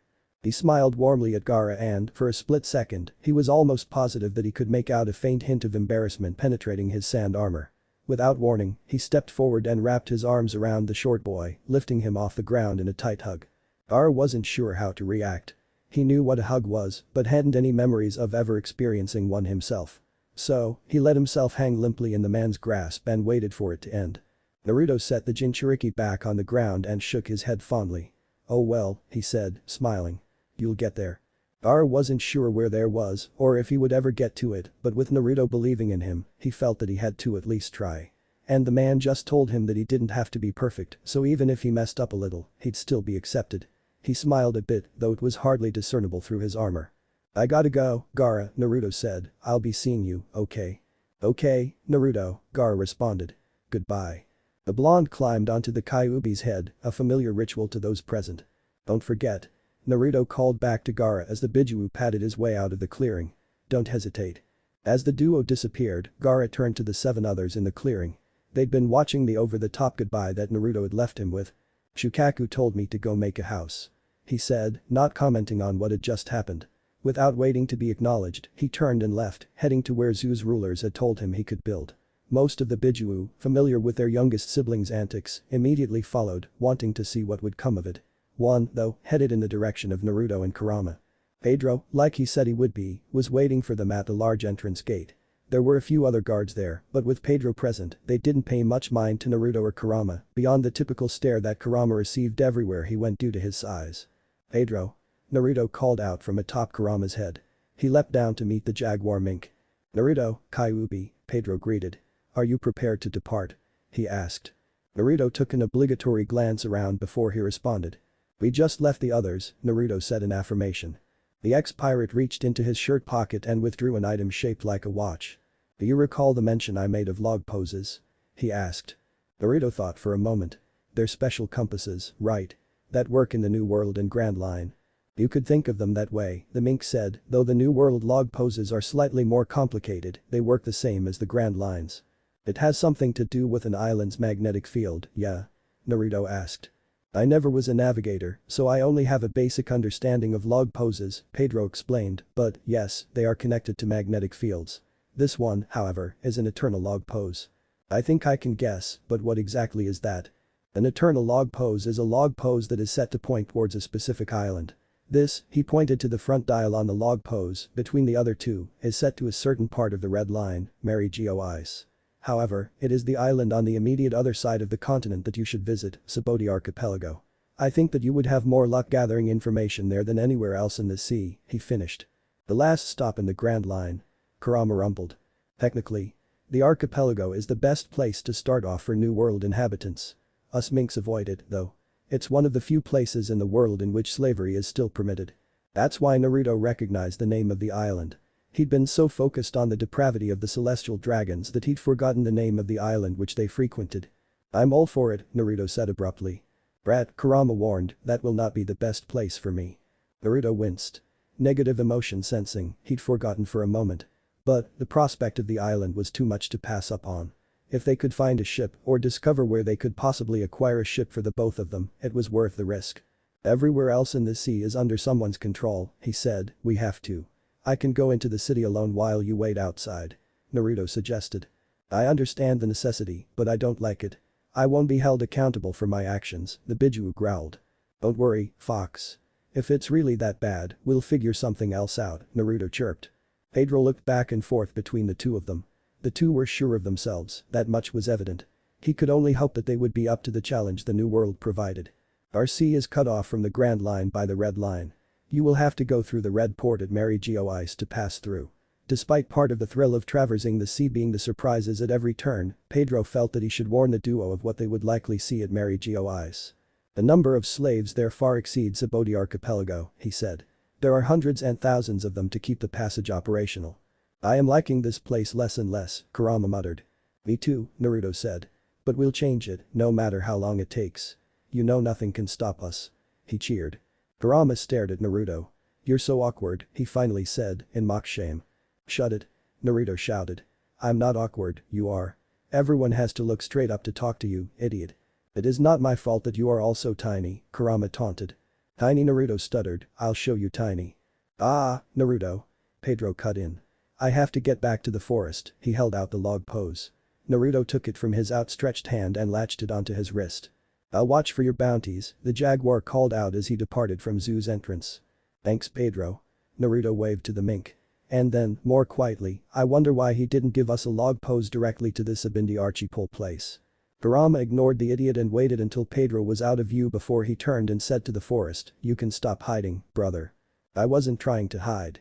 I was waiting for that one to leave. The Hachibi, Jayuki, defended. We've already said our goodbyes. What is it that you want? Kurama asked grumpily. Oh, shush, Kurama, Naruto chided, let him talk. He'd noticed the Biju waiting in the outskirts of the forest before he'd even arrived, but was content to wait until he came to them. HMPH, Kurama pouted, rolling his eyes. Jayuki chuckled at the ease in which Naruto had put his eldest brother in place. I will not hold the two of you up for longer than I have to, but I must speak my piece, the Hachibi started. Naruto looked up at him expectantly, while Kurama stood to the side, pretending to be uninterested. Despite what most of our siblings think of this new paradise, I don't feel the same. I was never the most calm of us, and the last few years with my last host, the Biju fumbled over the topic of Killer Bee, I've grown even more fond of battle. I understand, Naruto said solemnly. You don't have to stay here, you know. You can come with us, or even go on your own. While Naruto would rather the Biju wait for him to bring information back to start branching off on their own, he wasn't going to try to control them. That wasn't something that any of them wanted. I cannot, Jayuki shook his massive head. Someone has to protect our siblings until you return. When you've gathered your information and our siblings know enough to be safe, I may accompany you. Naruto was touched at the display. Most of the Biju were emotionally stunted. Lacking any contact for centuries tended to do that to you. Kurama and Gyuki, however, both had good relationships with their most recent Jinchuriki and as such, were more prone to outwardly displaying their feelings as Gyuki had just done. Disgusting, Kurama said, though both Naruto and Gyuki could tell that he was faking. Gaara has a way of contacting me, Naruto said, addressing the Hachibi. If you need me for anything, ask him. Gyuki nodded. We should be fine for a few months. But no longer, got it? He asked aggressively. Yeah. Naruto said enthusiastically, unaffected by the Ox's attitude. A few months is plenty of time for us, isn't it, Kurama? Yes, brat, Kurama said, his tone making it clear that he wanted to depart immediately. He was very bad at handling familial matters, something that both Naruto and his siblings knew quite well. Gyuki? Naruto asked, hesitantly. Yes. I'm sorry about B. Gyuki stared hard at Naruto for a few agonizing seconds. It was not your fault, Naruto. He departed, retreating into the forest to rejoin his siblings, and Naruto and Kurama began their journey away from the moving island of Zu. I refuse. But it's pretty big, you wouldn't even have to be that much smaller than you were before. Naruto whined. I've only been unsealed in this form for a few months. I'm not lowering myself any more than I have to. Kurama turned from Naruto and stuck his nose up into the air in contempt. Such a diva, the ninja muttered, much to Kurama's outrage, looking mournfully at the ship floating in the water ahead of them. They had only been traveling, or running, rather, on the water for a day and a half before being spotted by what turned out to be a pirate crew. The entire crew had been easily dealt with by the blonde, even the captain. The man was pathetically weak despite all his claims of sailing under one of the Yonko. His pink facial hair hadn't been terribly intimidating, either. Naruto, Kurama said slyly, you promised that we would get a ship large enough to house both of us. Are you going back on your word? That's low, bastard, Naruto sulked. You know I'm not. I'm just tired of all this water walking. Kurama agreed. After the first few hours, his fur began to feel like it was permanently plastered to him, despite being made from chakra. Even though they could walk on water, they couldn't stop the ocean spray from coating them in its moisture. If we can't find one here, I guess we'll just be forced to take that Yonko, big moms, Kurama said casually. Naruto stopped and pointed at the Biju accusingly. You just want to fight one of the strongest people around. You're not sneaky. Please, it's not like you didn't think of it. Kurama scoffed. I saw that look in your eye when the mink mentioned who those ships belonged to. Yeah? Well, at least I know better than to go off and fight against some mystery power. Naruto argued back. That's a bunch of bullshit and you know it, brat. That's all you've done since you were 12. The fox accused. Hell, you could barely spell chakra until you were 15.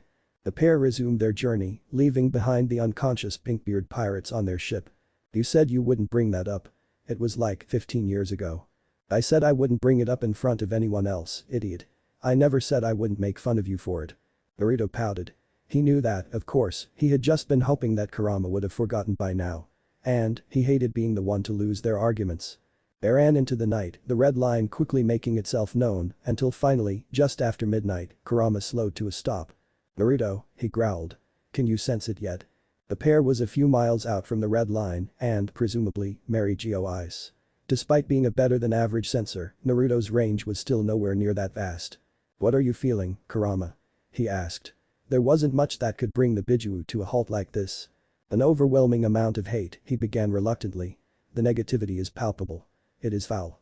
Zu was completely free of the feeling and Kurama had gotten slightly used to it. While proficient in combat, none of them actively held on to such emotions.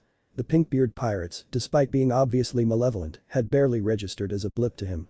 This, however, was something else.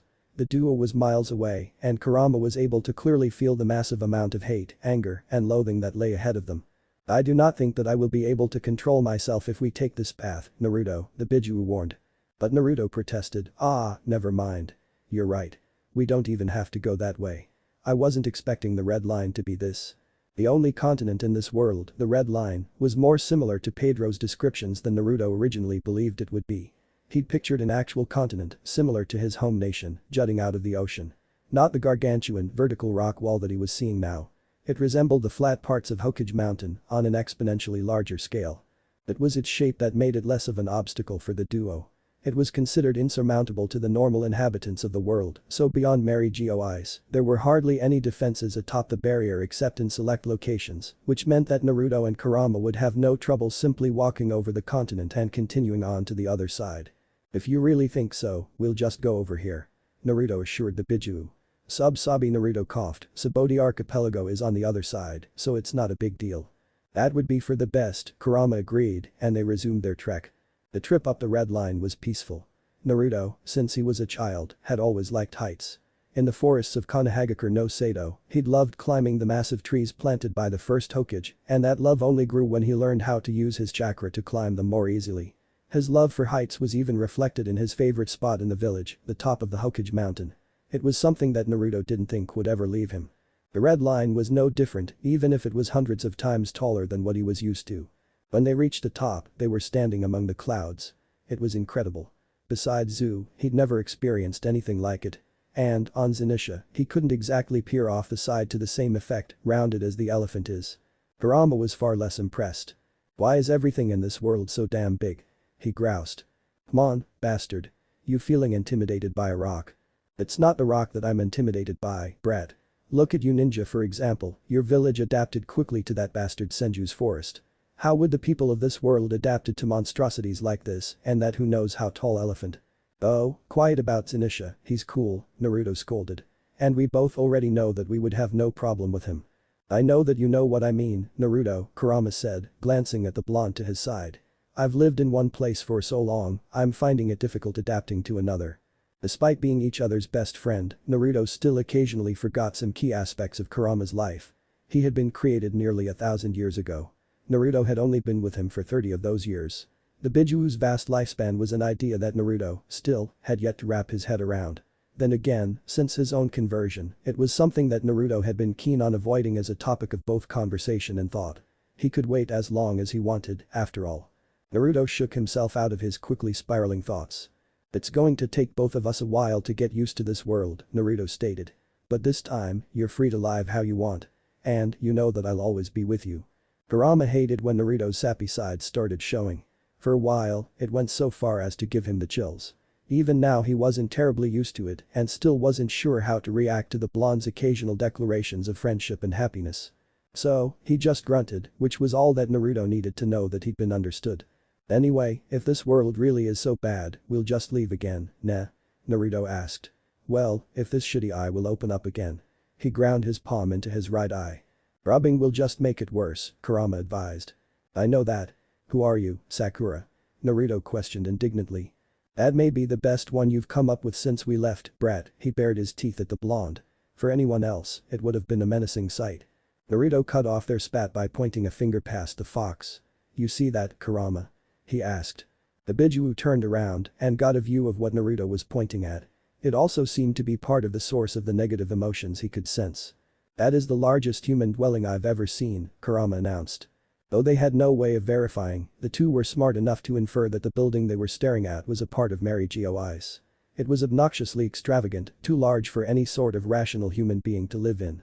Even from so far away, Kurama was sure that he could see the glint of what appeared to be gold or some other similar precious metal decorating the building. I want a better look, but I know that you can't get any closer, Naruto said. We'll just have to come back later. Acceptable. Perhaps by then I'll have gained more control over this stupid ability of mine, Kurama said, anger at his own inability shining through. If you can't, maybe I could create a seal to help. It's something that I should have done years ago, Naruto, Kurama sighed. But if I am unable, I will accept your assistance. Naruto nodded and looked down at his wrist. The log pose was pointed directly ahead, in the direction of the mansion at which they were staring. Sabody Archipelago, Pedro said, was directly on the other side of the red line. He started in that direction, Kurama falling in at his side. They came upon the other side of the continent. As they peered over the side, they could see, at indeterminable distance away from the red line, what appeared to be an island covered in bubbles. And, this place sure is weird, Naruto commented. Bubble Island, who would have guessed? You know that's not its name, brat. Kurama said condescendingly. Yeah, but it's a better one, I think, the boy responded sullenly. Look, it's completely covered in the things. Seiken would love it, Kurama murmured. Since his voice wasn't capable of even approaching quiet, Naruto still heard him. We'll bring him here, then. After we've done everything that we need to, that is. Kurama looked down at Naruto. I hope so, kid. You're not waiting here. I'm sure as hell not going over there, either. If you stay here, someone is going to see you and you'll either get attacked or reported to the Marines and then attacked, Naruto said tiredly. Let them come, then. That place is making me sick. Kurama had his feet deeply rooted in the water and was refusing to take another step. "You've gotta get used to it eventually," Naruto said, "who knows how much of this world is like this. What happened to your optimism, brat?" "It went out the window as soon as I realized how bad this is for you," Naruto replied. "This is worse than anything back home." "You let me stay, then, right?" the Biju almost begged. "Nope," Naruto said, popping the pea happily. Sure, it sucked for Kurama and all, but as a 1,000-year-old chakra fox, he should have no trouble in situations like this. "I do have an idea, though. You won't like it." "Oh, do tell," Kurama said sarcastically. "Where's the fun in telling?" he asked cheekily. Kurama really didn't like that tone of voice. At that, he leapt up, high into the air and placed one glowing hand into his chest, his other slammed into the center of Kurama's forehead. The Biju had no time to react. An hour later, Naruto found himself within the hustle-muscle mangroves of Sabody, staring up at the trunk of one of the massive trees. They were vertically striped green and light green and were far larger than any tree he'd ever seen before. The forest of death couldn't compare. The one he was studying had the number 13 painted on its trunk with the letters GR underneath. He'd seen a few trees painted this way and assumed that they were used to map out the island. Like most of the island he'd passed through thus far, the area was mostly empty, though he could sense a few presences nearby. Two were noticeably stronger than the rest.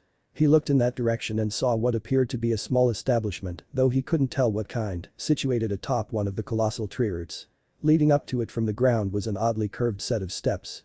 He headed that way and followed the staircase up to the front of the building, leading to a door with the word Shaki's rip-off bar above it. He chuckled. From the sounds coming from within, this would prove to be entertaining if nothing else. He stepped forward to open the door, but quickly ducked just in time. Two large men burst out of the building, flying all the way down the stairs to land, unconscious, on the earthen floor with a muffled thud.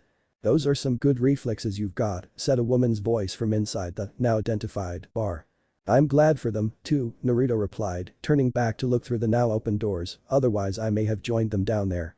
The woman was plain enough, but she was also one of the two powerful presences that Naruto had identified minutes before. She had pitch black hair, two little tufts sticking upwards on the sides, and had a lit cigarette between the fingers of her left hand. She was very fit, her short shirt showing a small part of her stomach and a large part of her cleavage. Any other man would have been caught staring, but Naruto was rather desensitized to it. She was wearing a golden bead necklace and had a bored look in her eyes despite the fight she'd just been in. True enough, she shrugged. "I'm Shaki. This is my bar," she said plainly. "They were harassing another one of my customers, so I dealt with them." "No judgment here," Naruto reassured, "it's your place, you do what you want. Come on in, kid. I'll get over to you in a bit. Gotta deal with something first." Shaki waved him in. Naruto nodded and walked in, taking a seat at the bar, ignoring the booths. He looked around. It was a rather plain place, there wasn't much in the way of decoration. A few certificates hung in frames against the back wall, and there was an occasional mirror hung up around the spacious room.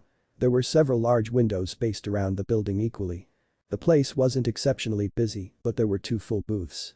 One was filled by the kind of people Naruto would rarely look twice at, had they not clearly been part of the group in the other booth.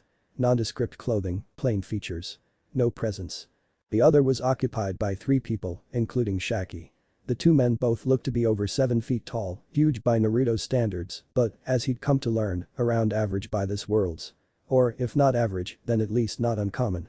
The one that Shaki was conversing with had long, spiky green hair, sharp protruding teeth, and a goofy look on his face that didn't match his overall intimidating appearance. More importantly, in Naruto's eyes, he was wearing an orange coat. Clearly a man of taste. The coat was open and the man wasn't wearing a shirt underneath. From the angle he was at, Naruto was fairly certain that he could see a tattoo on his chest, but he wouldn't be able to guess what it was. The other man appeared to be sleeping with his head down, and his light blonde hair covered nearly the entire table. Naruto took another glance about the room, and his eye fell on a series of posters plastered to the wall behind the bar that he'd previously overlooked. He leaned forward and squinted to get a better view, still not entirely used to having a single working eye. It appeared that they were all bounty posters, the first that he'd seen since coming to this world. The last he'd seen, his own bounty, back in his time when the system was still in operation, was sitting at around 440 million ryo, depending on the country, but he didn't know how that compared to the Beely of this world. The leftmost poster, Naruto thought, was adorable. The photo was of what looked to be a little raccoon dog thing. It was wearing a red hat that covered its ears, and its tongue was lolling out of its mouth. It appeared to be staring at something delicious. Beneath the photo read the words, "Wanted. Dead or alive, 100 Beely." Who would ever want that little guy dead?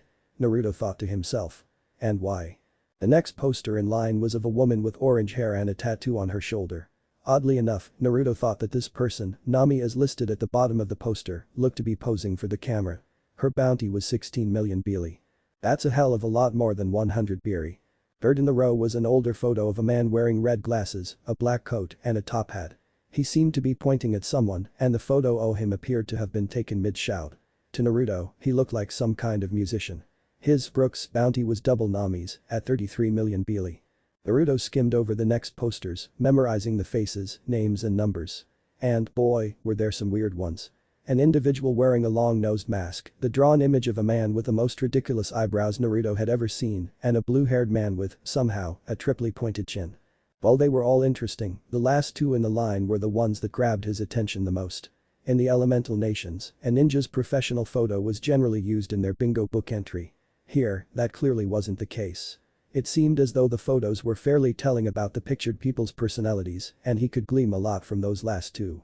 One was of a green-haired man, though lighter than the man speaking with Shaki. He was pretty battered and dirty, clearly in a battle or having just finished one. His eyes were what drew Naruto's attention though. They were the eyes of someone with an indomitable will that would only stop fighting for their purpose when they were buried 6 feet under. He took note of the name, Roronoa's Oro, and smiled. It was good to know that there were people like that in opposition to the world government as well. He'd been sorely disappointed by the only pirate crew he'd come across so far. Zoro's bounty was 120 million bili, a good deal higher than the previous posters. The final poster held the highest bounty, and Naruto had a hard time matching the 400 million price tag to the face staring back at him. The grin on the boy's face seemed to take up the entire image. It was radiant. He looked to be 15 or 16, though that smile could be throwing Naruto's estimates off, with shaggy black hair and a scar under his left eye. A plain straw hat was settled snugly on top of his head. His hand covered part of the photo, and it was roughly calloused, the sign of a very active individual. There was a bushy-haired person facing away from the camera in the background, and Naruto wondered if the two had some sort of connection. Luffy D. Monkey, he said out loud, testing the boy's name out. Why would she have their bounties posted on her wall? As soon as he said the words he felt a dark bubble into existence. He turned in its direction and made eye contact with the green-haired man that was now glaring balefully at him. Now that he had turned, Naruto could see that he also had a golden nose ring. Next to him, Shaki was looking wide-eyed at Naruto and making the universal stop sign by subtly waving her hands at him. Naruto opened his mouth to ask the man what his problem was, but was beaten to it. You got a problem with them, Blondie? He growled. Naruto feigned looking around innocently. He pointed at his chest. Me? He asked. Who else? You're the one I'm looking at. Green hair shouted. Well, I didn't know if you meant your friend lying next to you, you know. Blondie doesn't really work when there's more than one of us here. Naruto looked perfectly composed, but inwardly he was worried. While he was playing the carefree act, he really didn't want to be kicked out for fighting in the first place he'd come across. That would be a drag. The man slammed his open palms on the table, and Shaki let out a defeated sigh, lowering her head into her hands. He stood up and stalked over to Naruto, vaulting over the bar to stand next to the bounty posters.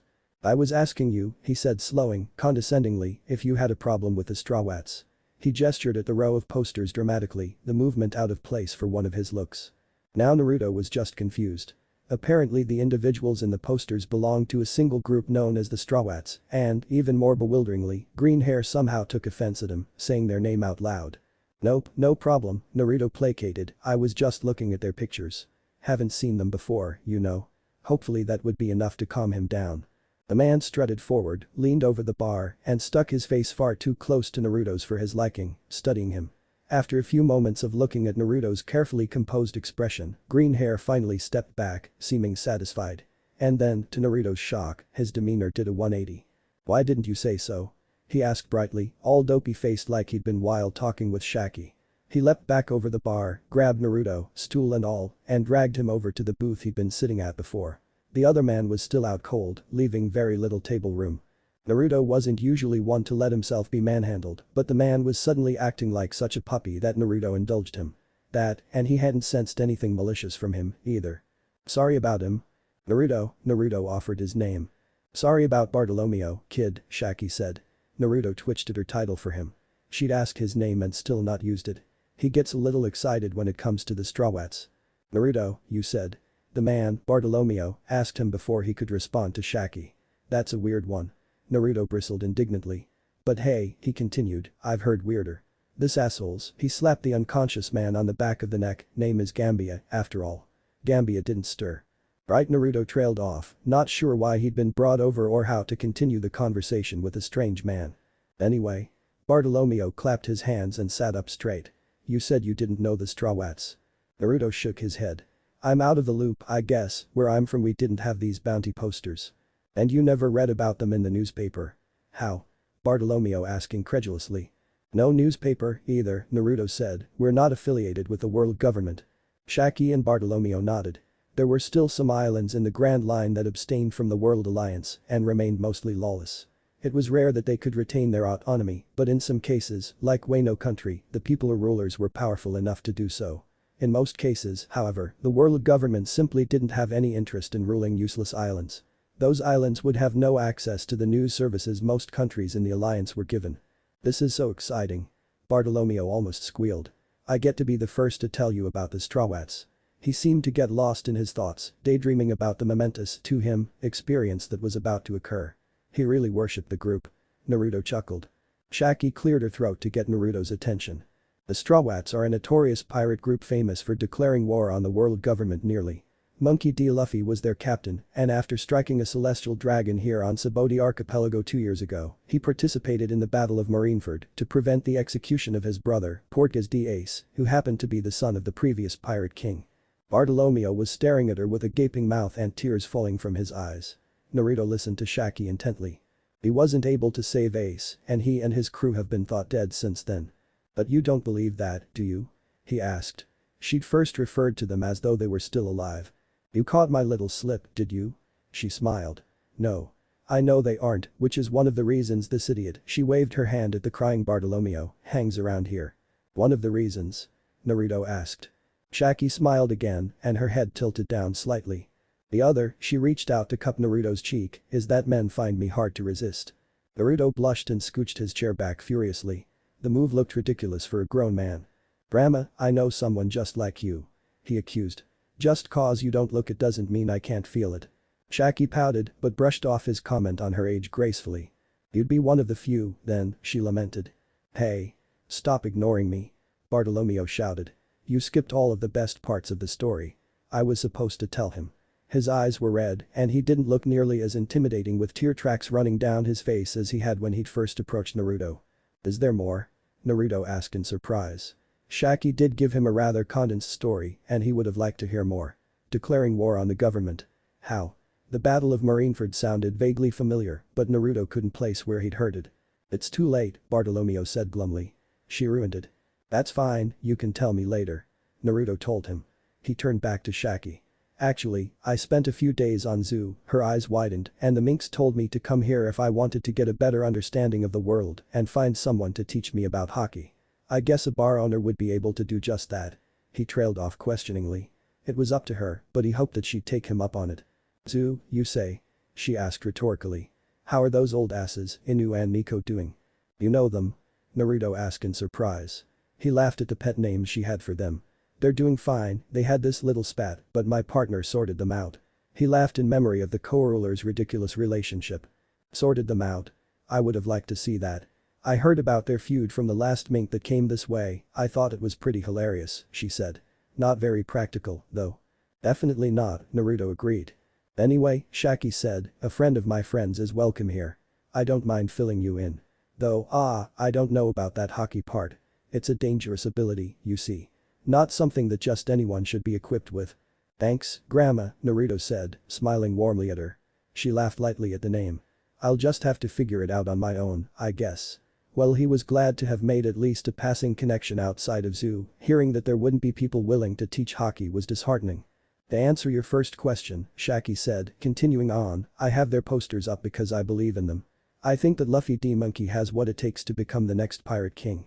Beside her, Bartolomeo sprung back to life, all trace of his tears gone. That's right. He declared. Luffy will become pirate king.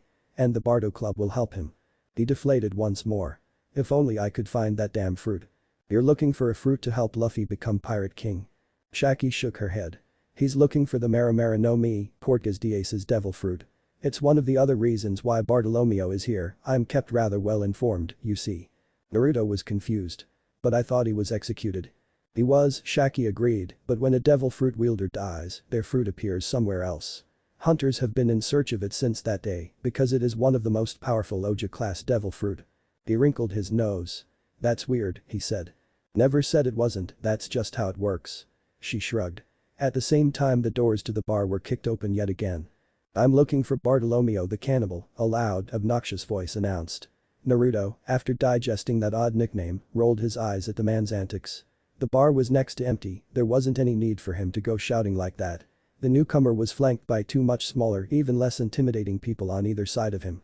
Neither of them looked as confident as the first. Hannibal. He glanced sideways at Bartolomeo, who was looking a little more alert than he'd been before. It's cause of my teeth, he answered, reaching his fingers into his mouth and spreading his lips apart. Sure enough, each of his teeth were just as sharp as the ones Naruto had seen originally, poking past his lips. The man heard the comment and looked over to them. Which, considering that they were some of the only people in the bar, made it clear that his deduction skills were less than adequate.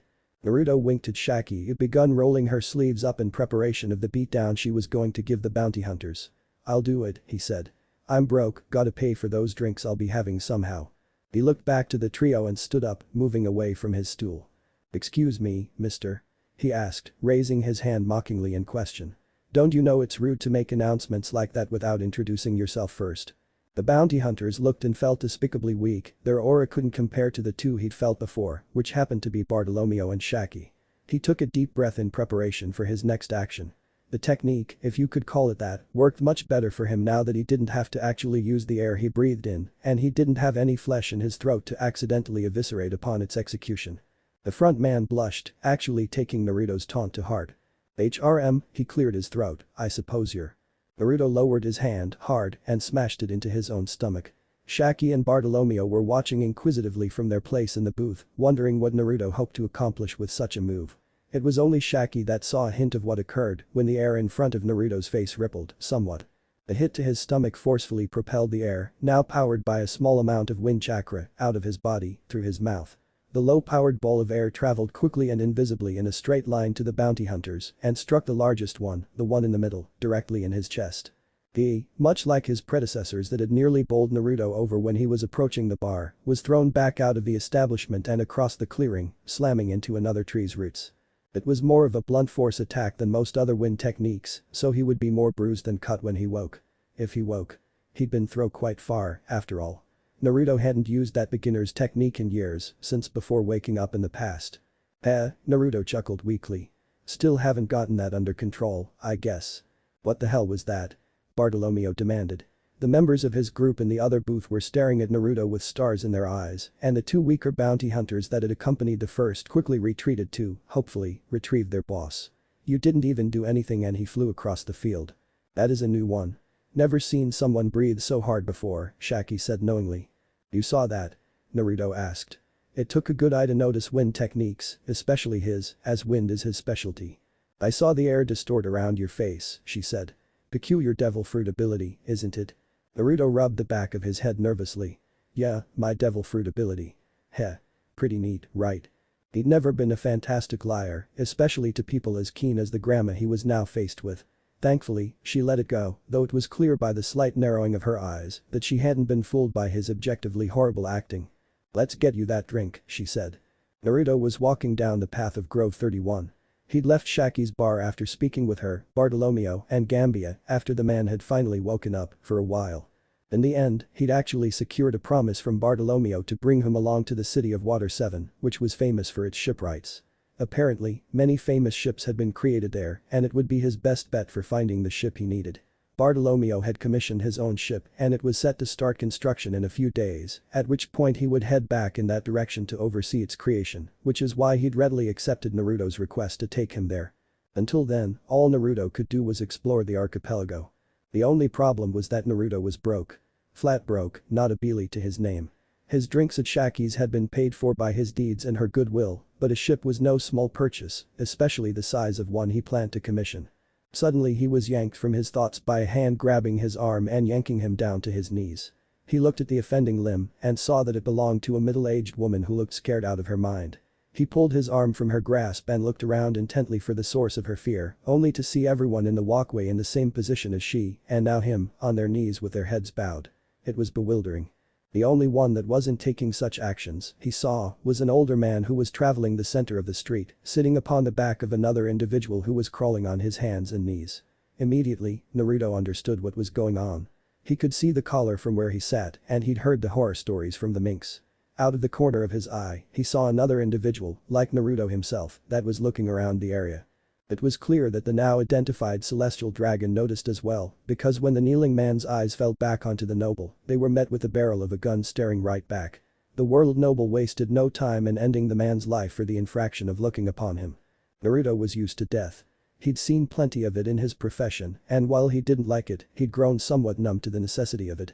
However, the careless snuffing of life that the noble had just displayed was infuriating, and the only thing that stopped him from rushing the obnoxious bubble-headed man was the firm grip the woman who'd initially grabbed him now had on the back of his neck. She'd seen him tense and known exactly what he'd planned to do. "Stop," she pleaded in a whisper. "If you attack him, you'll bring the admirals." The last time that had happened, there were countless deaths on the archipelago. Strawhat Luffy had struck a celestial noble in the slave auction house and brought the full might of the marines down on them. Naruto was tense for a few more seconds before he relaxed in her grip, looking back at her and nodding. She sighed in relief and they waited, like everyone else in the clearing, for the noble to pass by. The two stood up. "Get out of here," the woman said coldly. "We don't need your kind bringing us trouble right now." Naruto had no problem complying, though he wanted to clarify something before he left. "Those nobles, they're rich, right?" She looked at him strangely. "They're the celestial dragons, what do you think? They own the world." Naruto nodded. He figured that was the case. "Thanks," he said, and turned back in the direction of Shaki's bar. A smile spread across his face. He'd just been inspired. "Boy. Shaka." The wet dirty rag found its way into his mouth, thrown with deadly precision across the room by none other than the owner herself, as soon as he'd walked through the front door. It was almost as if she'd know precisely when to throw it to catch him with his mouth open. He stood still for a moment, his mind blank, before ripping the rag out. "What was that for?" he asked indignantly. "Oh, Naruto," Shaki chided, "I'm sure you must know that us women don't like to be reminded of our age." "That was just a little payback," the woman smiled benignly. "That was hours ago, I thought we were past it," Naruto exclaimed. He dodged to the left to avoid another rag. "Stop," he whined. "Well, us old folk are known for our patience, after all," she joked. "You just said it too, how is that fair?" Naruto could hear a rumbling laughter from within him. It was good to know that the Bijuu wasn't completely ignoring him, even if he'd elected to start up the silent treatment. "It's my bar, I do what I want here," she said childishly. "I'll be with you in just a moment, Naruto, you interrupted something." It was then that he noticed the other patrons that had replaced the Bardo Club. Where the cannibals group went, Naruto didn't know, but he figured they'd turn up here again before they left for Water 7. None of the new customers stood out. The one that Shaki was helping before he'd burst in was all but drooling while making direct eye contact with her mostly exposed cleavage. Naruto snorted at the simplicity of some people. It's not that he wasn't used to such behavior.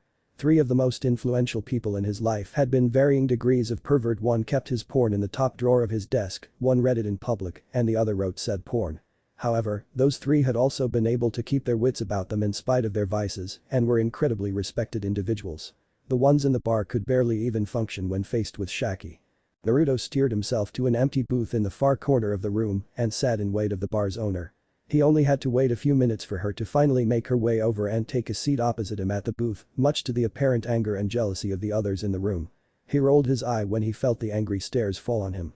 "So, what's the deal?" Shaki asked. "Thought you were gonna be exploring for a while." Naruto smiled at her blunt demeanor. He began, thinking of a way to broach the topic. "But I came across one of those celestial dragons in Grove 31. She winced. "Oh," she said. "Yeah. I wasn't really ready for it," he mentioned. He shot a man for looking at him. "I almost attacked him on the spot, but a woman stopped me. Said that the admirals would come if something like that happened, and I remembered what you said about Strawhat." Shaki nodded, relieved. "It's probably best that you didn't. Last time was bad with Kizaru, one of the 3 admirals, but it would probably be worse this time." "Why's that?" Naruto asked.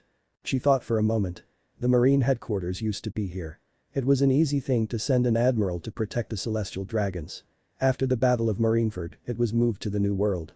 That was new information. Shaki continued.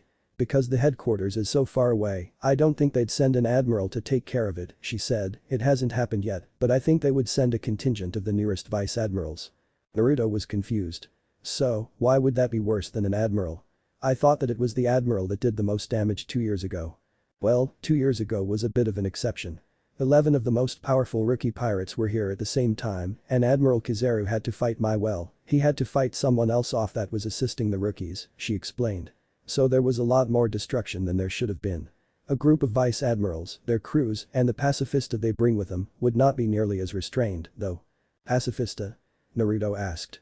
He hadn't heard that name yet. That's right, you're new, she remembered. The pacifista are indiscriminate pirate hunters made by the Marines. Big, destructive robots.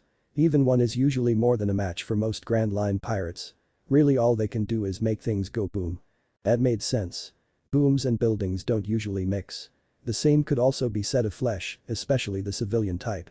So, instead of sending a single admiral to hunt down the perpetrator alone, the Marines would send a group of vice admirals to blow everything up. Shaki shrugged. It's possible, she said. Like I said, it hasn't happened yet, so there's really no way of knowing, but any way it plays out it wouldn't be good. So Naruto adopted a thinking pose. What would happen if someone were to, say, break into that big fancy city of theirs on top of the Red Line? The older woman scrutinized him. Don't even think about it, Naruto, she commanded. He acted surprised. Me? No way, I'm not strong enough to stand up to the world government. I'm just curious, is all. He wasn't fooling anyone. She hit him with another look, showing that she hadn't bought a word of it. I'm serious, Naruto. What you're suggesting has only been done once before and it instantly made the man the most wanted in the entire Grand Line. Come on, Grandma, at least humor me. What would happen? After a few more moments of studying him, she relented. Don't be a fool, Naruto. He opened his mouth to protest, but Shaki held a hand up to interrupt him. Don't be a fool after I tell you what would happen. You'll understand my hesitation when I'm done. He closed his mouth and nodded. First, one would have to climb the Red Line. There are official ways up, but one wouldn't take those with the plan Assault Mary GOIs. Years ago, Fisher Tiger scaled the Red Line with his bare hands on his mission to free the slaves. Naruto blinked. That was impressive. He was able to do it easily using chakra, but free climbing the massive continent would definitely be impossible for a normal person. She went on, addressing him directly now. Then you would have to break into the domain of the gods, the Celestial Dragon City, which is yet another impossible task. I have no doubt that they've completely redesigned their security. Well, breaking in shouldn't be too much of an issue. Those in Naruto's profession were generally pretty good at such tasks. Then, you do whatever it is you're planning in that pretty little head of yours, attracting the attention of every noble and every marine in all of Mary GOIs. That is, if they ever realized he was there. And while the Marines may not send an admiral here, you'd be lucky to get just one of the three. Hell, the fleet admiral himself may even come after you. Naruto whistled in appreciation. That was a lot of resistance. They're really serious about protecting those ridiculous nobles, aren't they? He asked. The world government is controlled by those nobles, Naruto. The Marines don't really have a choice, she informed him. But, to wrap it up, if you, somehow, managed to escape, well you wouldn't. You'd be hunted for the rest of your life. Well, how'd the other guy get away? He was gone before most of the Marines were able to respond, and the place that he returned to was under the protection of a much younger Whitebeard. That would do it, Naruto agreed. From the stories he'd heard, the old man had been just as much of a badass as Naruto's own grandpa, the third Hokage, had been, even at his advanced age. Well, so where is this domain of the gods? He asked. Naruto, she warned. I know, remember. Besides, do I even look like I could climb the Red Line? He vaguely gestured to himself. I don't know why I'm even worried, she shook her head, if you get killed, it's no skin off my nose. It's right in the backyard of Pangia Castle, the building you can see from the island down here. You can't really miss it, there's supposedly a big fancy gate and all. Don't worry, Shaki. I'm not gonna do anything that gets me in trouble, he reassured her. I don't think that I'm ready to face someone like an admiral until I know more about Haki, after all. Naruto looked up from their conversation. He felt what he believed to be Bartolomeo's presence right outside the bar. The green-haired man entered the room and immediately zeroed in on him and Shaki. He nodded his head at them in greeting and made his way over. There you are, Blondie. He exclaimed, not sitting down. I've been looking for you. Hey Shaki. She nodded at him in greeting. What's going on? Naruto asked. We got a call, galley laws starting on our ship sooner than they said they would, he said. So we gotta leave tonight. Naruto's eye widened. That put him in a tight spot. That soon? What time? "You busy or something?" Bartolomeo asked. "Don't really got a time yet, just a bit before midnight." It was around 8 now. That gave him very little time to do what he needed to do. An hour to get there, another or two to scale the red line, and he could set up a marker on the archipelago. Well, it's not like he planned on sticking around afterwards. It could work. It would have to. Both Shaki and the green-haired captain were staring at him expectantly. "Sure, that works for me. Where should I meet you?" Shaki looked relieved. "I figured that we could look at something special before we left, so meet us in Grove 41. He said, excitement clear in his voice. "We aren't waiting past midnight, so make sure you get there." Naruto waved him off. Yeah, I will." Bartolomeo said his farewells to Shaki and left the bar. "You know, kid, if you're really looking for a ship, I could loan you some money," Shaki said offhandedly to him. "Though, there'd obviously be 200% interest." She put a hand to her chin in mock thought. "Thanks, Grandma," Naruto said, standing up from his place at the booth and making to leave the bar, "but I'll be fine. Gonna need a lot of money for a ship big enough for my partner and I, after all. I'll see you around." "Naruto," she called. He quickly turned from his walk to the door to respond. "Yeah, SH." His hand shot out to intercept the rag before it could violate him again, the movement impossibly quick. "That's the worst goodbye I've ever gotten," he complained. She eyed him critically. "Be safe, kid." "I'll be fine, Shaki. And I always keep my word. I'm back here in a month. There may be a teacher around for you." Naruto grinned. "Awesome." He turned to leave once more. "See you then, Grandma." Naruto stood in the center of the city known as the Domain of the Gods. Perhaps if he hadn't been awed by the being he'd landed on upon his arrival to this world, or the magnificent natural behemoths that were the mangroves of Sabody archipelago, he would have been impressed. Even still, he may have been moved by the beauty of each of the homes, mansions, surrounding him, had he not known that they were the product of decades of forced slave labor and countless of those victims' deaths. However, he was fortunate enough to be able to see through the apparent beauty of the place, to see it for what it really was. A monument to the epitome of atrocity in this new world he now lived in. The proof of the evil that, over centuries, humans could devolve to. The celestial dragons. The ones that believed themselves so superior that they refused to even breathe the same air as any other not of their class. The ones that believed that, compared to them, human life held so little value that it could be used and thrown away like trash. They were supposedly the descendants of the original families that created and ruled the world government 800 years ago, though had Naruto not been told of the extensive known history of the world, he would never have believed such a statement based on their appearances. The man he'd seen in Sabody archipelago looked pathetic. Thin, weak arms with similar legs to match, and snot literally dripping from his nose. There was no way that the original 20 kings from this world's history had been this way. Their behavior was in no way befitting of a true ruler, the likes of which he'd had experience with back home in the form of the cages, and even a select few daimyo. No, from his first encounter to what he'd seen in the few minutes scouting out their city, they were more like sick, twisted, spoiled brats that didn't know the first thing about the true nature of the world, other than the truth that they were fed by their family and created for themselves to further their own feelings of importance.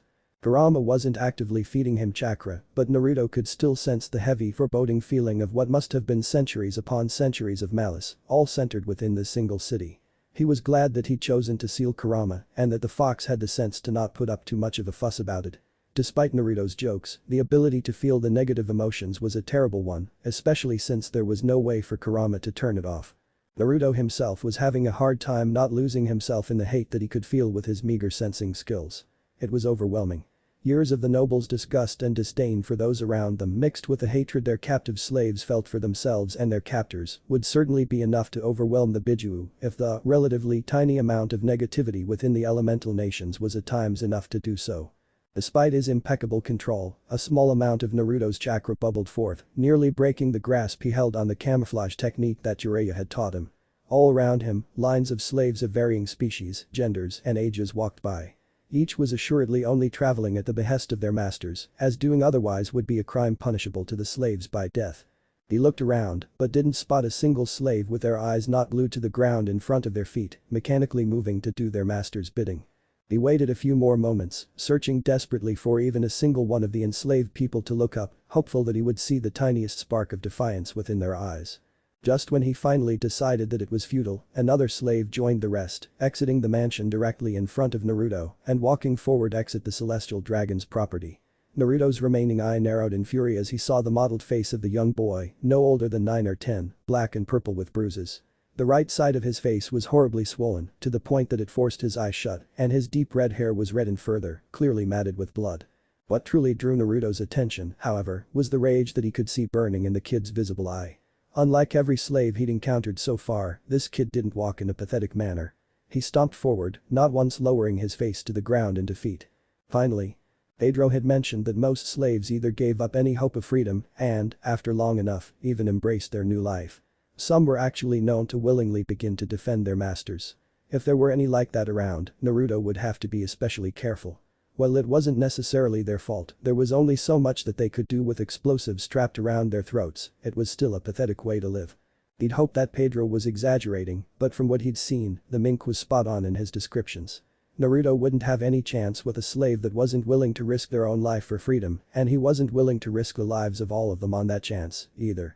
He moved forward slowly so as to keep the technique enshrouding him active and began to follow the red-haired kid, waiting for an opportune time when there were minimal eyes on them to whisk the boy out of the road to talk with him.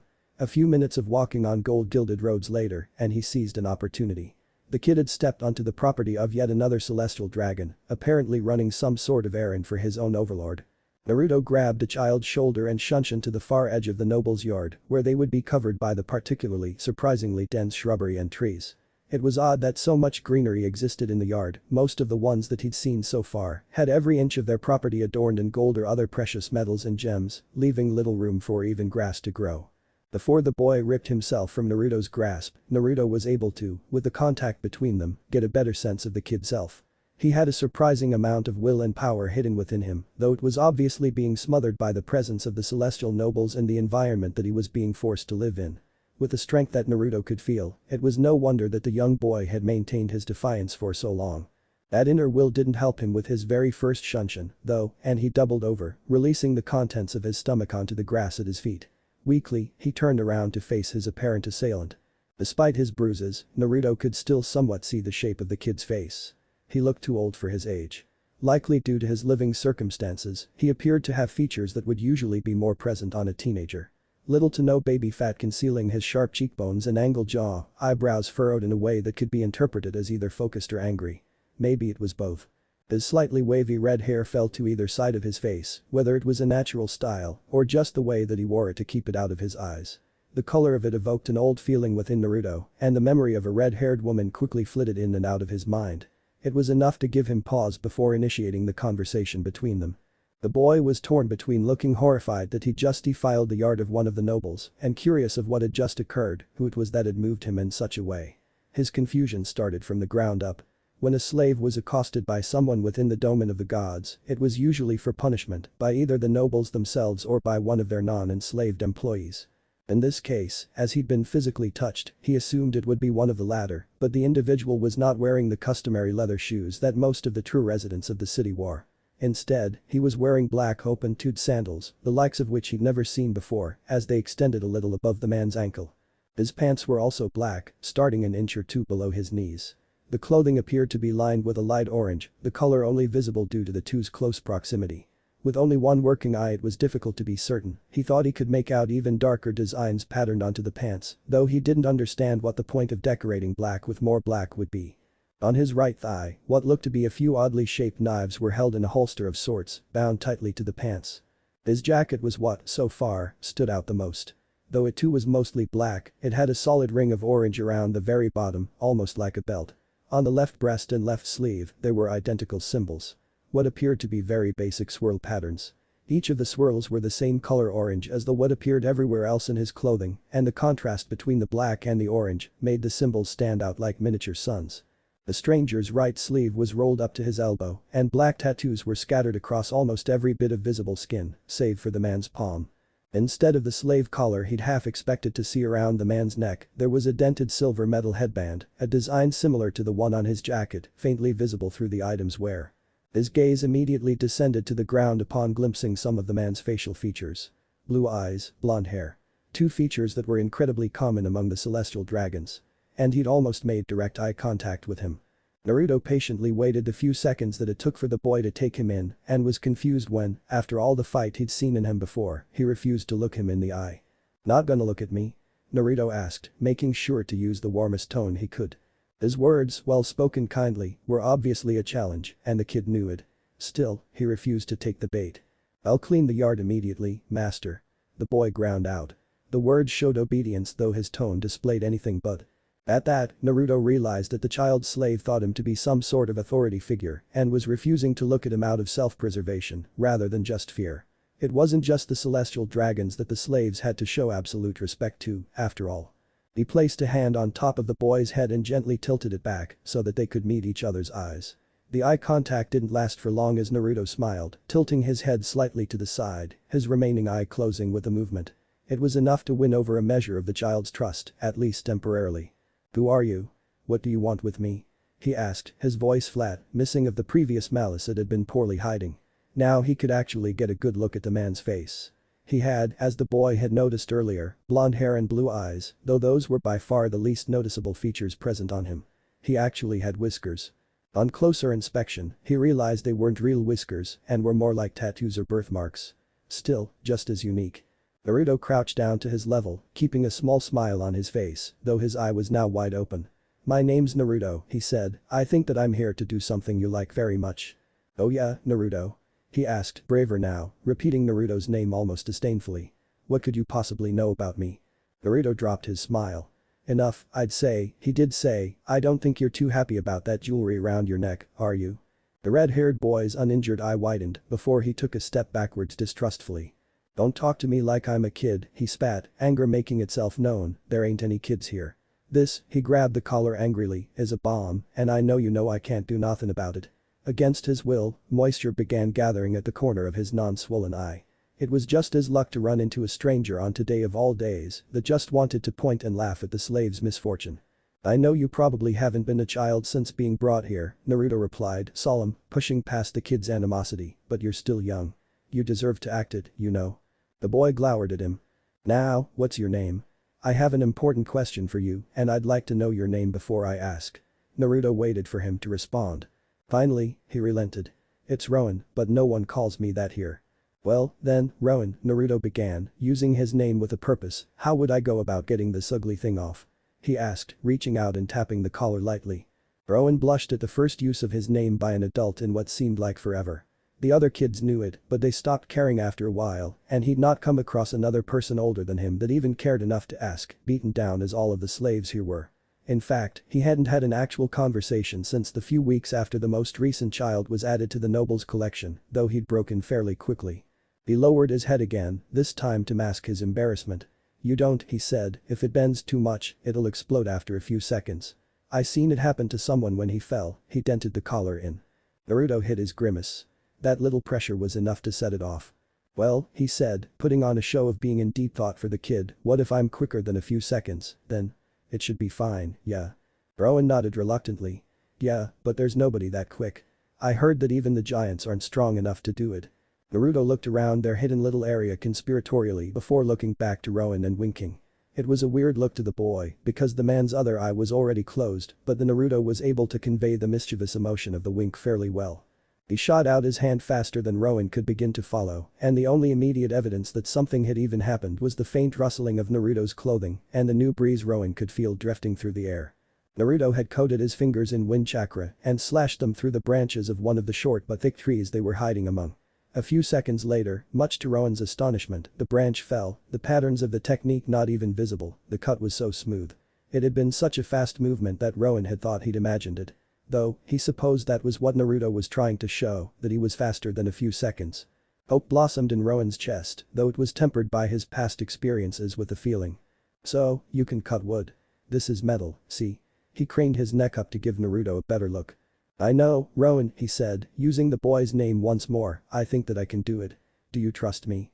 Rowan stared blankly at the blonde before him. "You pulled me over here 3 minutes ago, I don't even know you." "That's fair," Naruto conceded. "But think. Would you rather spend your life like this, in service to those bubble-headed assholes, or risk your life on the chance to escape now? I can't stay here for much longer. You have to choose now." Rowan bit his lip. Since he could remember, he'd wanted to be free, to go sailing much like the boy his mother had watched over did years before. He didn't remember much about his island, but he remembered his mother and that boy's carefree attitude and approach to life, something that had still managed to keep him inspired during the time of his captivity. The life enslaved was no life at all, he'd likely be killed on a whim before too long. The older slaves in the mansion he worked in were replaced daily, the previous ones likely dead, or worse. He gathered himself and resolutely looked back up to match his eye to Naruto's. "Can you take it off, I mean?" he asked, his voice quiet but firm. Naruto grinned. "It's a little tricky, but it shouldn't be too hard. I won't be cutting it like I showed you, though," he answered, much to Rowan's relief. "Is there anyone else that won't be afraid of escaping?" Rowan shook his head before he paused, a debate likely going on within his mind. "Well, there are others my age in the mansion, but most of them are pretty far gone. Would you still be able to free them?"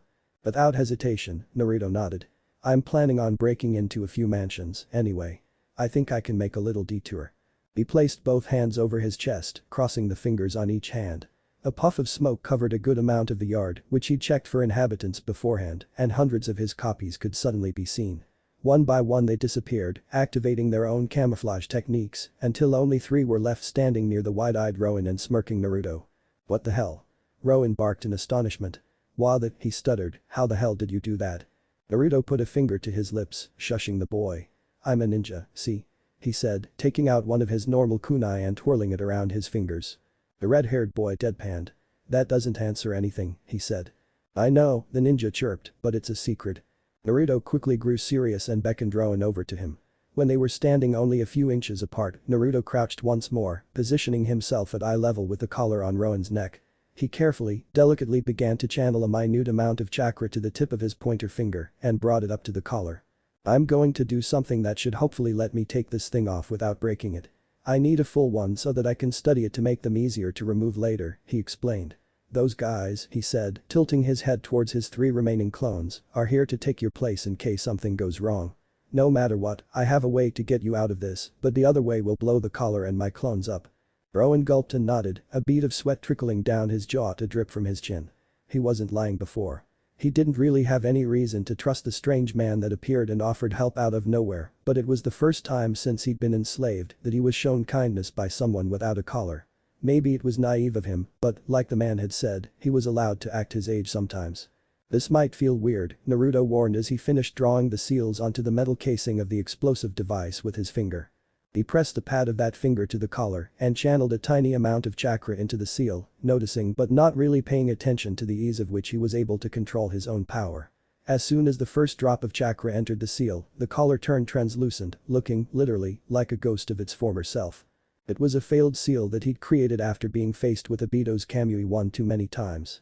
It was meant to send whatever it had been drawn on to the alternate Kamui dimensions, hopefully creating a way for their alliance to combat the man's terrifying techniques in both dimensions simultaneously, something that Kakashi had eventually been able to do himself using the man's other Sharingan. However, no matter what Naruto tried, he couldn't match it to the dimension that he wanted, instead creating the same effect as the Kamui, but with an otherwise irrelevant dimension. Apparently, the Kamui's dimensions were inaccessible except by the wielders of the Sharingan themselves. With his fingers still linked to the seal using his chakra, he slowly pulled the collar off of the boy's neck, exposing the chafed pale skin underneath. Only when the collar was fully removed did Naruto or Rowan dare to even breathe, the older letting out a small sigh of satisfaction and the younger collapsing to his knees with tears pouring down his face, heaving great gasps of air. The clones around them dispersed into clouds of smoke. Naruto took a deep breath and rose to his full height. "Well," he said, rubbing the back of his head, "that was stressful." Rowan choked on a laugh from his place on the ground, the wet sound his only reply to the blonde's words. "Rowan," Naruto addressed the boy gently, "I don't have much time. I have to be somewhere in less than an hour." The red-haired boy sniffled before, with a great deal of effort, halting his sobs. He looked at Naruto, and from that one glance alone, Naruto could tell that the boy was already prepared to leave. Especially for a 9-year-old, he recovered incredibly quickly. "Let's go, then," he said, wiping his face with the collar of his shirt. The only trace of his previous state was the red coloring the whites of his eye. Naruto patted his head and agreed. "Yep. But, I gotta do a few things, first. Wanna come with?" "Like what?" Rowan was anxious to quickly leave the foul city now that he was free. Naruto wondered that himself. "Well, I need a lot of money for a ship and these guys are pretty loaded. It doesn't seem fair that they're keeping it for themselves, right?" Rowan grinned and shook his head. "They really like that stuff, you know?" he asked. I can show you where they keep it in a few of their houses." Naruto clapped his hands together. "Then it's settled," he declared. And, he added as an afterthought, it just doesn't feel right leaving without giving them a gift. He trailed off, contemplating the possibilities. What do you mean? Rowan asked curiously. Naruto grinned again. It was quickly becoming a familiar expression to the red-haired boy. Oh, you'll see. He felt a twinge in the back of his mind, memories of a clone that dispelled itself coming through. I'm sending those kids somewhere far away, safe. Honestly, I'm not sure how well that's gonna go over with everyone else. He said the last part more to himself than to Rowan. You already freed them? Rowan questioned, astonished. It had only been a few minutes at the most, there was no way. Of course. Naruto said, it's not like this place is hard to sneak around. All their security is on the outside. It was true. He could sense a number of more powerful presences further out, and a few that dwarfed those could be felt from within what he thought was Pangia Castle. Hopefully all of this will give these slaves some hope so I can bust them out the next time I'm in the area. He felt bad about not freeing everyone that he could, but frankly, this entire stunt was last minute. The Biju and surely the Minks would likely already be pissed that he just sent nearly 100 slave children to Zoo with absolutely no warning. He couldn't very well send the thousands of others there as well. Next time, he'd be more prepared. You're doing this again? Rowan's voice was shrill. He couldn't believe the words the blonde had spoken. I made a promise, Rowan, Naruto said softly. You haven't heard me say it yet, but I always keep my promises. Rowan was quiet after hearing that. There really wasn't much that one could say in response, it was such a pure statement. Anyway, let's get going. Naruto picked up Rowan and set him on his shoulders, despite the boy's protests. Time's wasting. He pressed his hand into one of the exposed seals on his other arm, and with a light poof 2 masks appeared. They were identical, one the replacement for the other, remnants of some of the more unsavory missions he'd been sent on back in the elemental nations. The masks were both stark white with red whisker marks similar to his own on the cheeks. 2 little ears poked out from the top, completing the look. Other than the whiskers and the holes for his eyes, the masks were completely blank. Anbu masks were generally meant to be somewhat off-putting. He traced his finger on the inside of one, setting up yet another seal. So far, he'd yet to come across a single individual in this world with the ability to use chakra, so the seal would make the mask stick to Rowan's face, as the boy couldn't do it on his own. He completed the seal and activated it before handing the mask to Rowan, who, understanding the function of the object, placed it on his own face after seeing Naruto do the same. A foreign feeling tingled across his skin, though it was numbed across his swollen side, and the mask seemed to stick itself to him. Like this? Rowan asked, his voice muffled a bit from the mask. Naruto couldn't really see the kid's face above him, but he could tell that the mask was firmly in place. He nodded. I'll take it off later, but we don't want anyone seeing our faces, do we? The boy shook his before saying, out loud, nope. Get ready, you don't want to get sick with that mask on. Rowan stiffened and braced himself for what he correctly assumed Naruto was about to do. The pair disappeared from the celestial dragon's yard with the blur of a shunshin. Inside Pangia Castle, a man stood in front of a wide, white table. The man was quite large, almost 9 feet in height. His purple traditional yukata was covered by a white cloak, the cloak's shoulders in turn decorated with golden tassels. The cloak was widely recognized as a standard marine cloak, one that even those in his position chose to wear. Isso, Refugitora, as he was known to most of the world, was an older man. His eyes were perpetually closed, with crisscrossed scars starting a little way up his forehead extending over them. He sported short black hair and had both a neatly trimmed mustache and beard. Despite his age, he was actually a recently inducted admiral of the Marines. Not by choice, but by necessity. 2 of the positions had opened up and he had been chosen to step up, something that he could not, in good conscience, refuse, knowing that any other choice had the potential to be much worse than he. As an admiral, he had many freedoms, but also many responsibilities. One of which was occasionally reporting to Mary Gois to personally give reports to or receive reprimands from the 5 elders of the world government, the ones that now sat at the grand, not that he could see it, table in front of him. Admiral Isso also did not want to be here. Unlike many Marines, he was not an advocate for the world government. In truth, he despised almost all that they stood for. They preached peace, yet bent to the will of the world nobles, allowing atrocities such as the ones he knew to be occurring that very moment in their city just outside of the castle he was inside of now. One of the elders in front of him was speaking, but Isso wasn't listening. A faint prickle had breached his senses, seemingly so far away that he wasn't sure if it was real or not. It was a feeling of chaos and panic, and despite the direction he believed it to be coming from, it was one that he couldn't ignore. He wondered what was happening in the accursed city. Suddenly, an alarm began blaring, emanating from each of the 5 snails placed on the table by the elders. It wasn't a sound that Isso was familiar with, though any sort of alarm was generally a bad sign. The leftmost elder, his white clothing separating him from the rest, reached his snail first. He poked at it and suddenly, a frantic voice came gushing forth. It was quite loud, so Isso had no difficulty picking up on it. "He's here. Send the admirals. Send everyone. We're going to die." The voice wailed nasally. "Who is this? Who is it you are speaking of?" the elder demanded. "It's Charlos. Help me, now." The elders looked at each other, worried.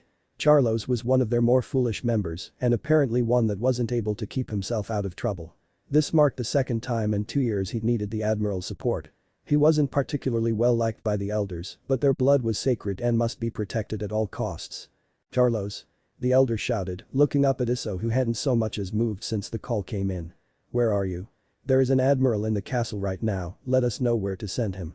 "I'm in my room, he's broken into my house." That got a reaction from Isso, as well as the rest of the elders. Gasps of shock could be heard all around at the situation. Such an attack on their territory hadn't happened in years, after all. Before the white-clad elder could reply, a new voice could be heard faintly over the transmission. Its cheerfulness didn't match the feeling of the situation the nobles had suddenly found themselves in. "Calling for backup? Too late, I'd say," said the youthful voice. "Too late," echoed what seemed to be a younger accomplice. "Now just act rationally and open this thing up for me," the original voice said, and a clang of something hitting metal could be heard, "so I don't have to toss you into the sea." He was stealing from them. Someone had broken into the domain of the gods to rob the world nobles. Preposterous. "Save me, Charlos wailed again. "I wonder who it is you're speaking to," Charlos' whimpers could be heard over the intruder's voice. "The hell? Is that a snail? Why are you asking a snail for help?" The elder on the other end of the connection gathered himself. "Scum, there is an admiral on his way to your location right now," he stated, more confidently than he felt. He looked up and noticed that Isso hadn't yet left. "You fool," he bellowed, "why are you still here?" Isso hummed in amusement. "Ah, just a few minutes ago you called us admiral's dogs, at your beck and call. This simple dog was just waiting for his order," he said quietly, his disrespect obvious to the elders. He was here being reprimanded for his behavior on his last mission, it wasn't as if a few comments would put him any lower. "Oh?" the man shouted, pointing at the door. "Do your duty." "Of course, sir," Isso's playtime clearly being brought to an end.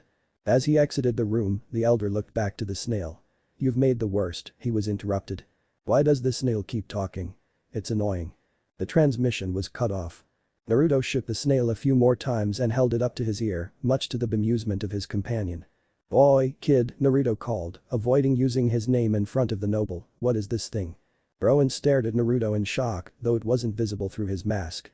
"I thought you were joking. How do you not know what a den-den-mushi is?" Naruto waved the question away. "I'm not from around here, is all," he replied. "So what's it for?" "It was talking earlier." "It's for communication, so people can talk to each other from far away," Rowan explained. "Oh, so like radios?"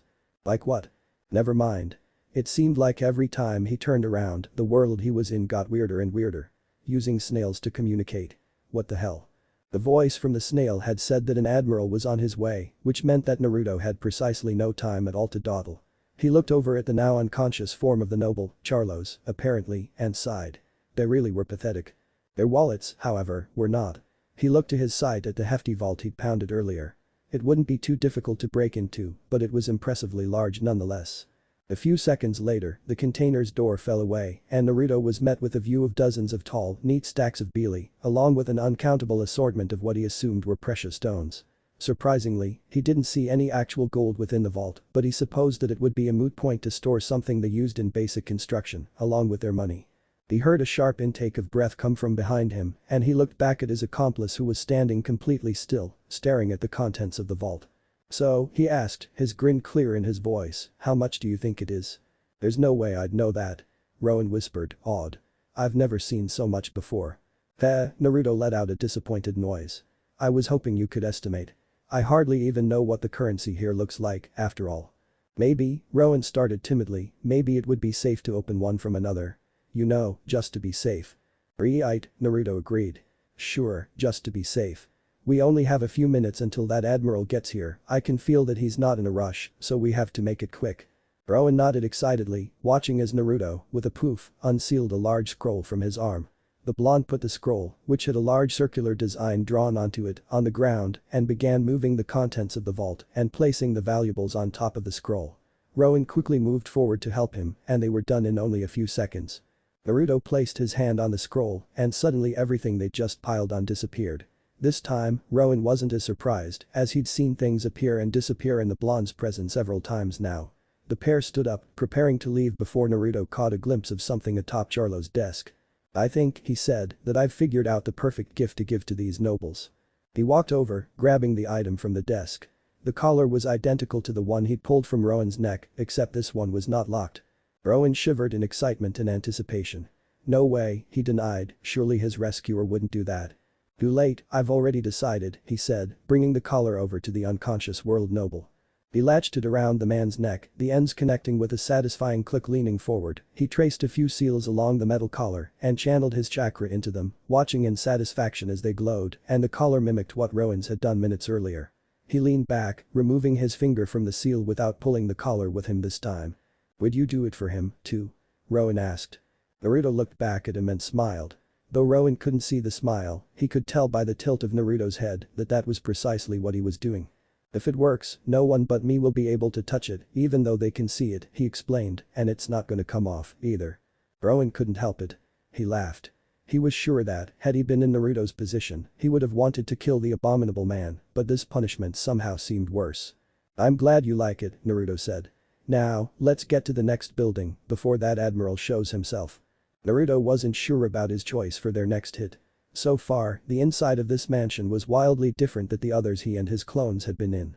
Most of the furniture was covered in sheets, and there were layers of dust that shouldn't have been present in the home of someone that forced their slaves to clean for them.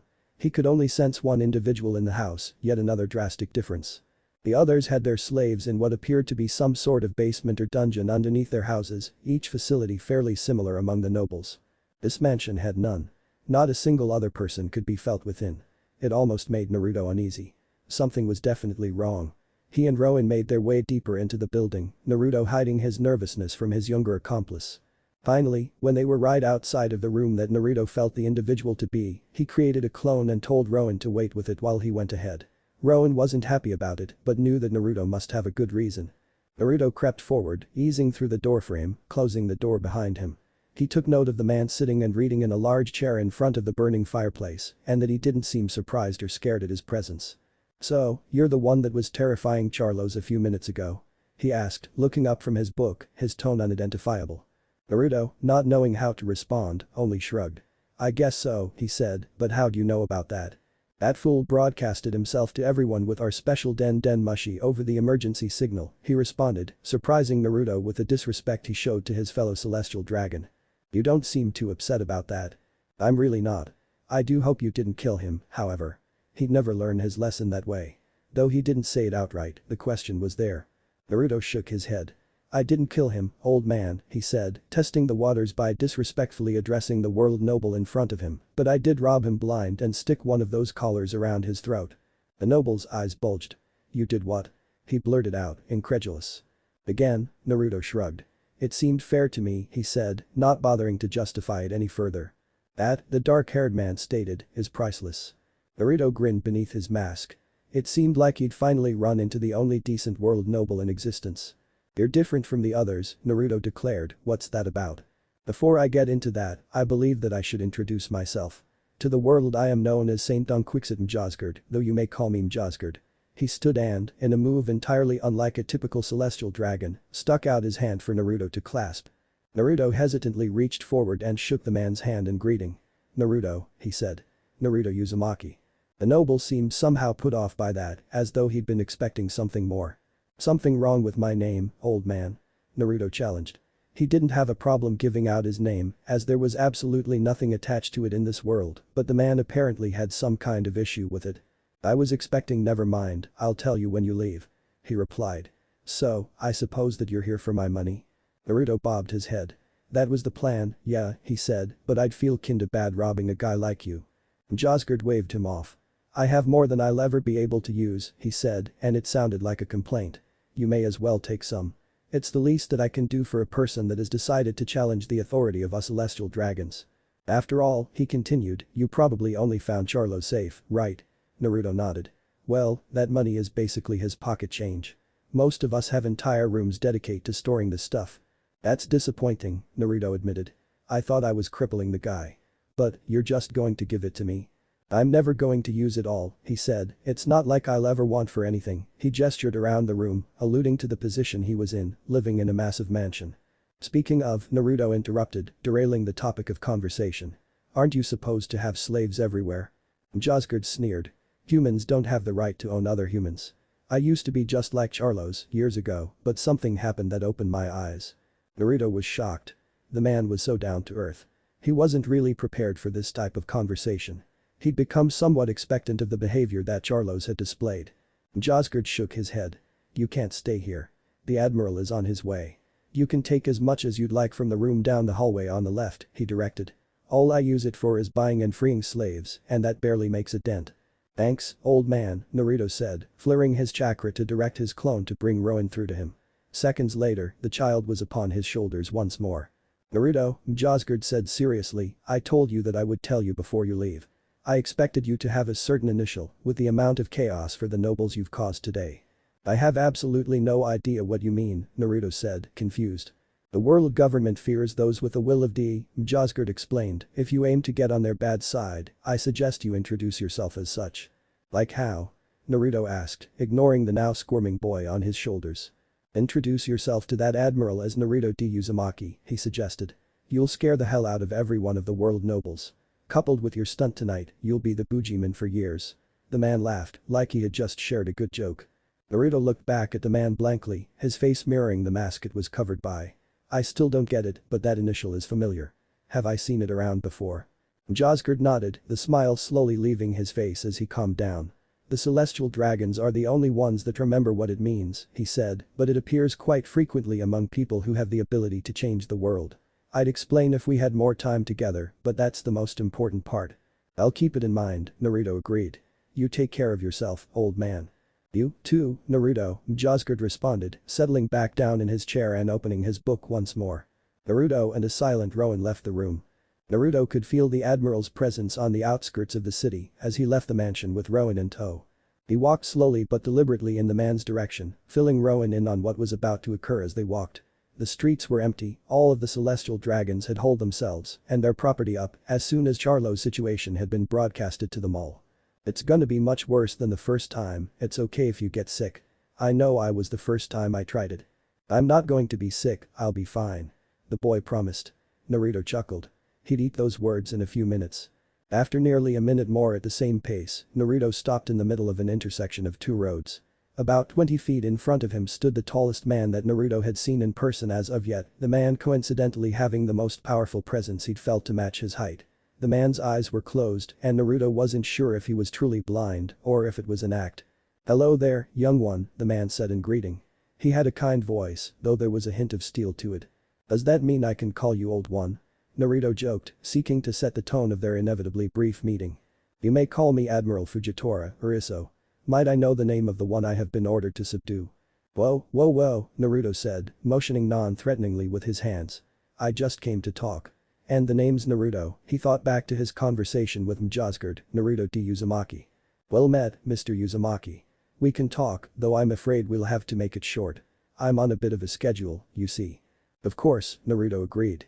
I wouldn't want to take up any more of your time than I have to. Fujitora smiled. So what is it you've gotten yourself up to over here, I wonder? His hand tightly gripping the top of his cane, though Naruto could easily tell that the cane doubled as some sort of bladed weapon. Well, I visited some of the nobles, freed a horde of children, stole so much Beely that I can't even count it, and I even helped the Charlo's guy accessorize. Really, those bubbles look ridiculous, don't they? I see, Fujitora said. As much as I hate it, so close to the home of the world government, I cannot let this slide. I'm afraid, he lifted his cane into a two-handed grip, slowly releasing the blade from its sheath. That you'll have to submit. What if Naruto Sage of 6 Paths One Piece end here, and thanks for watching my video till the end.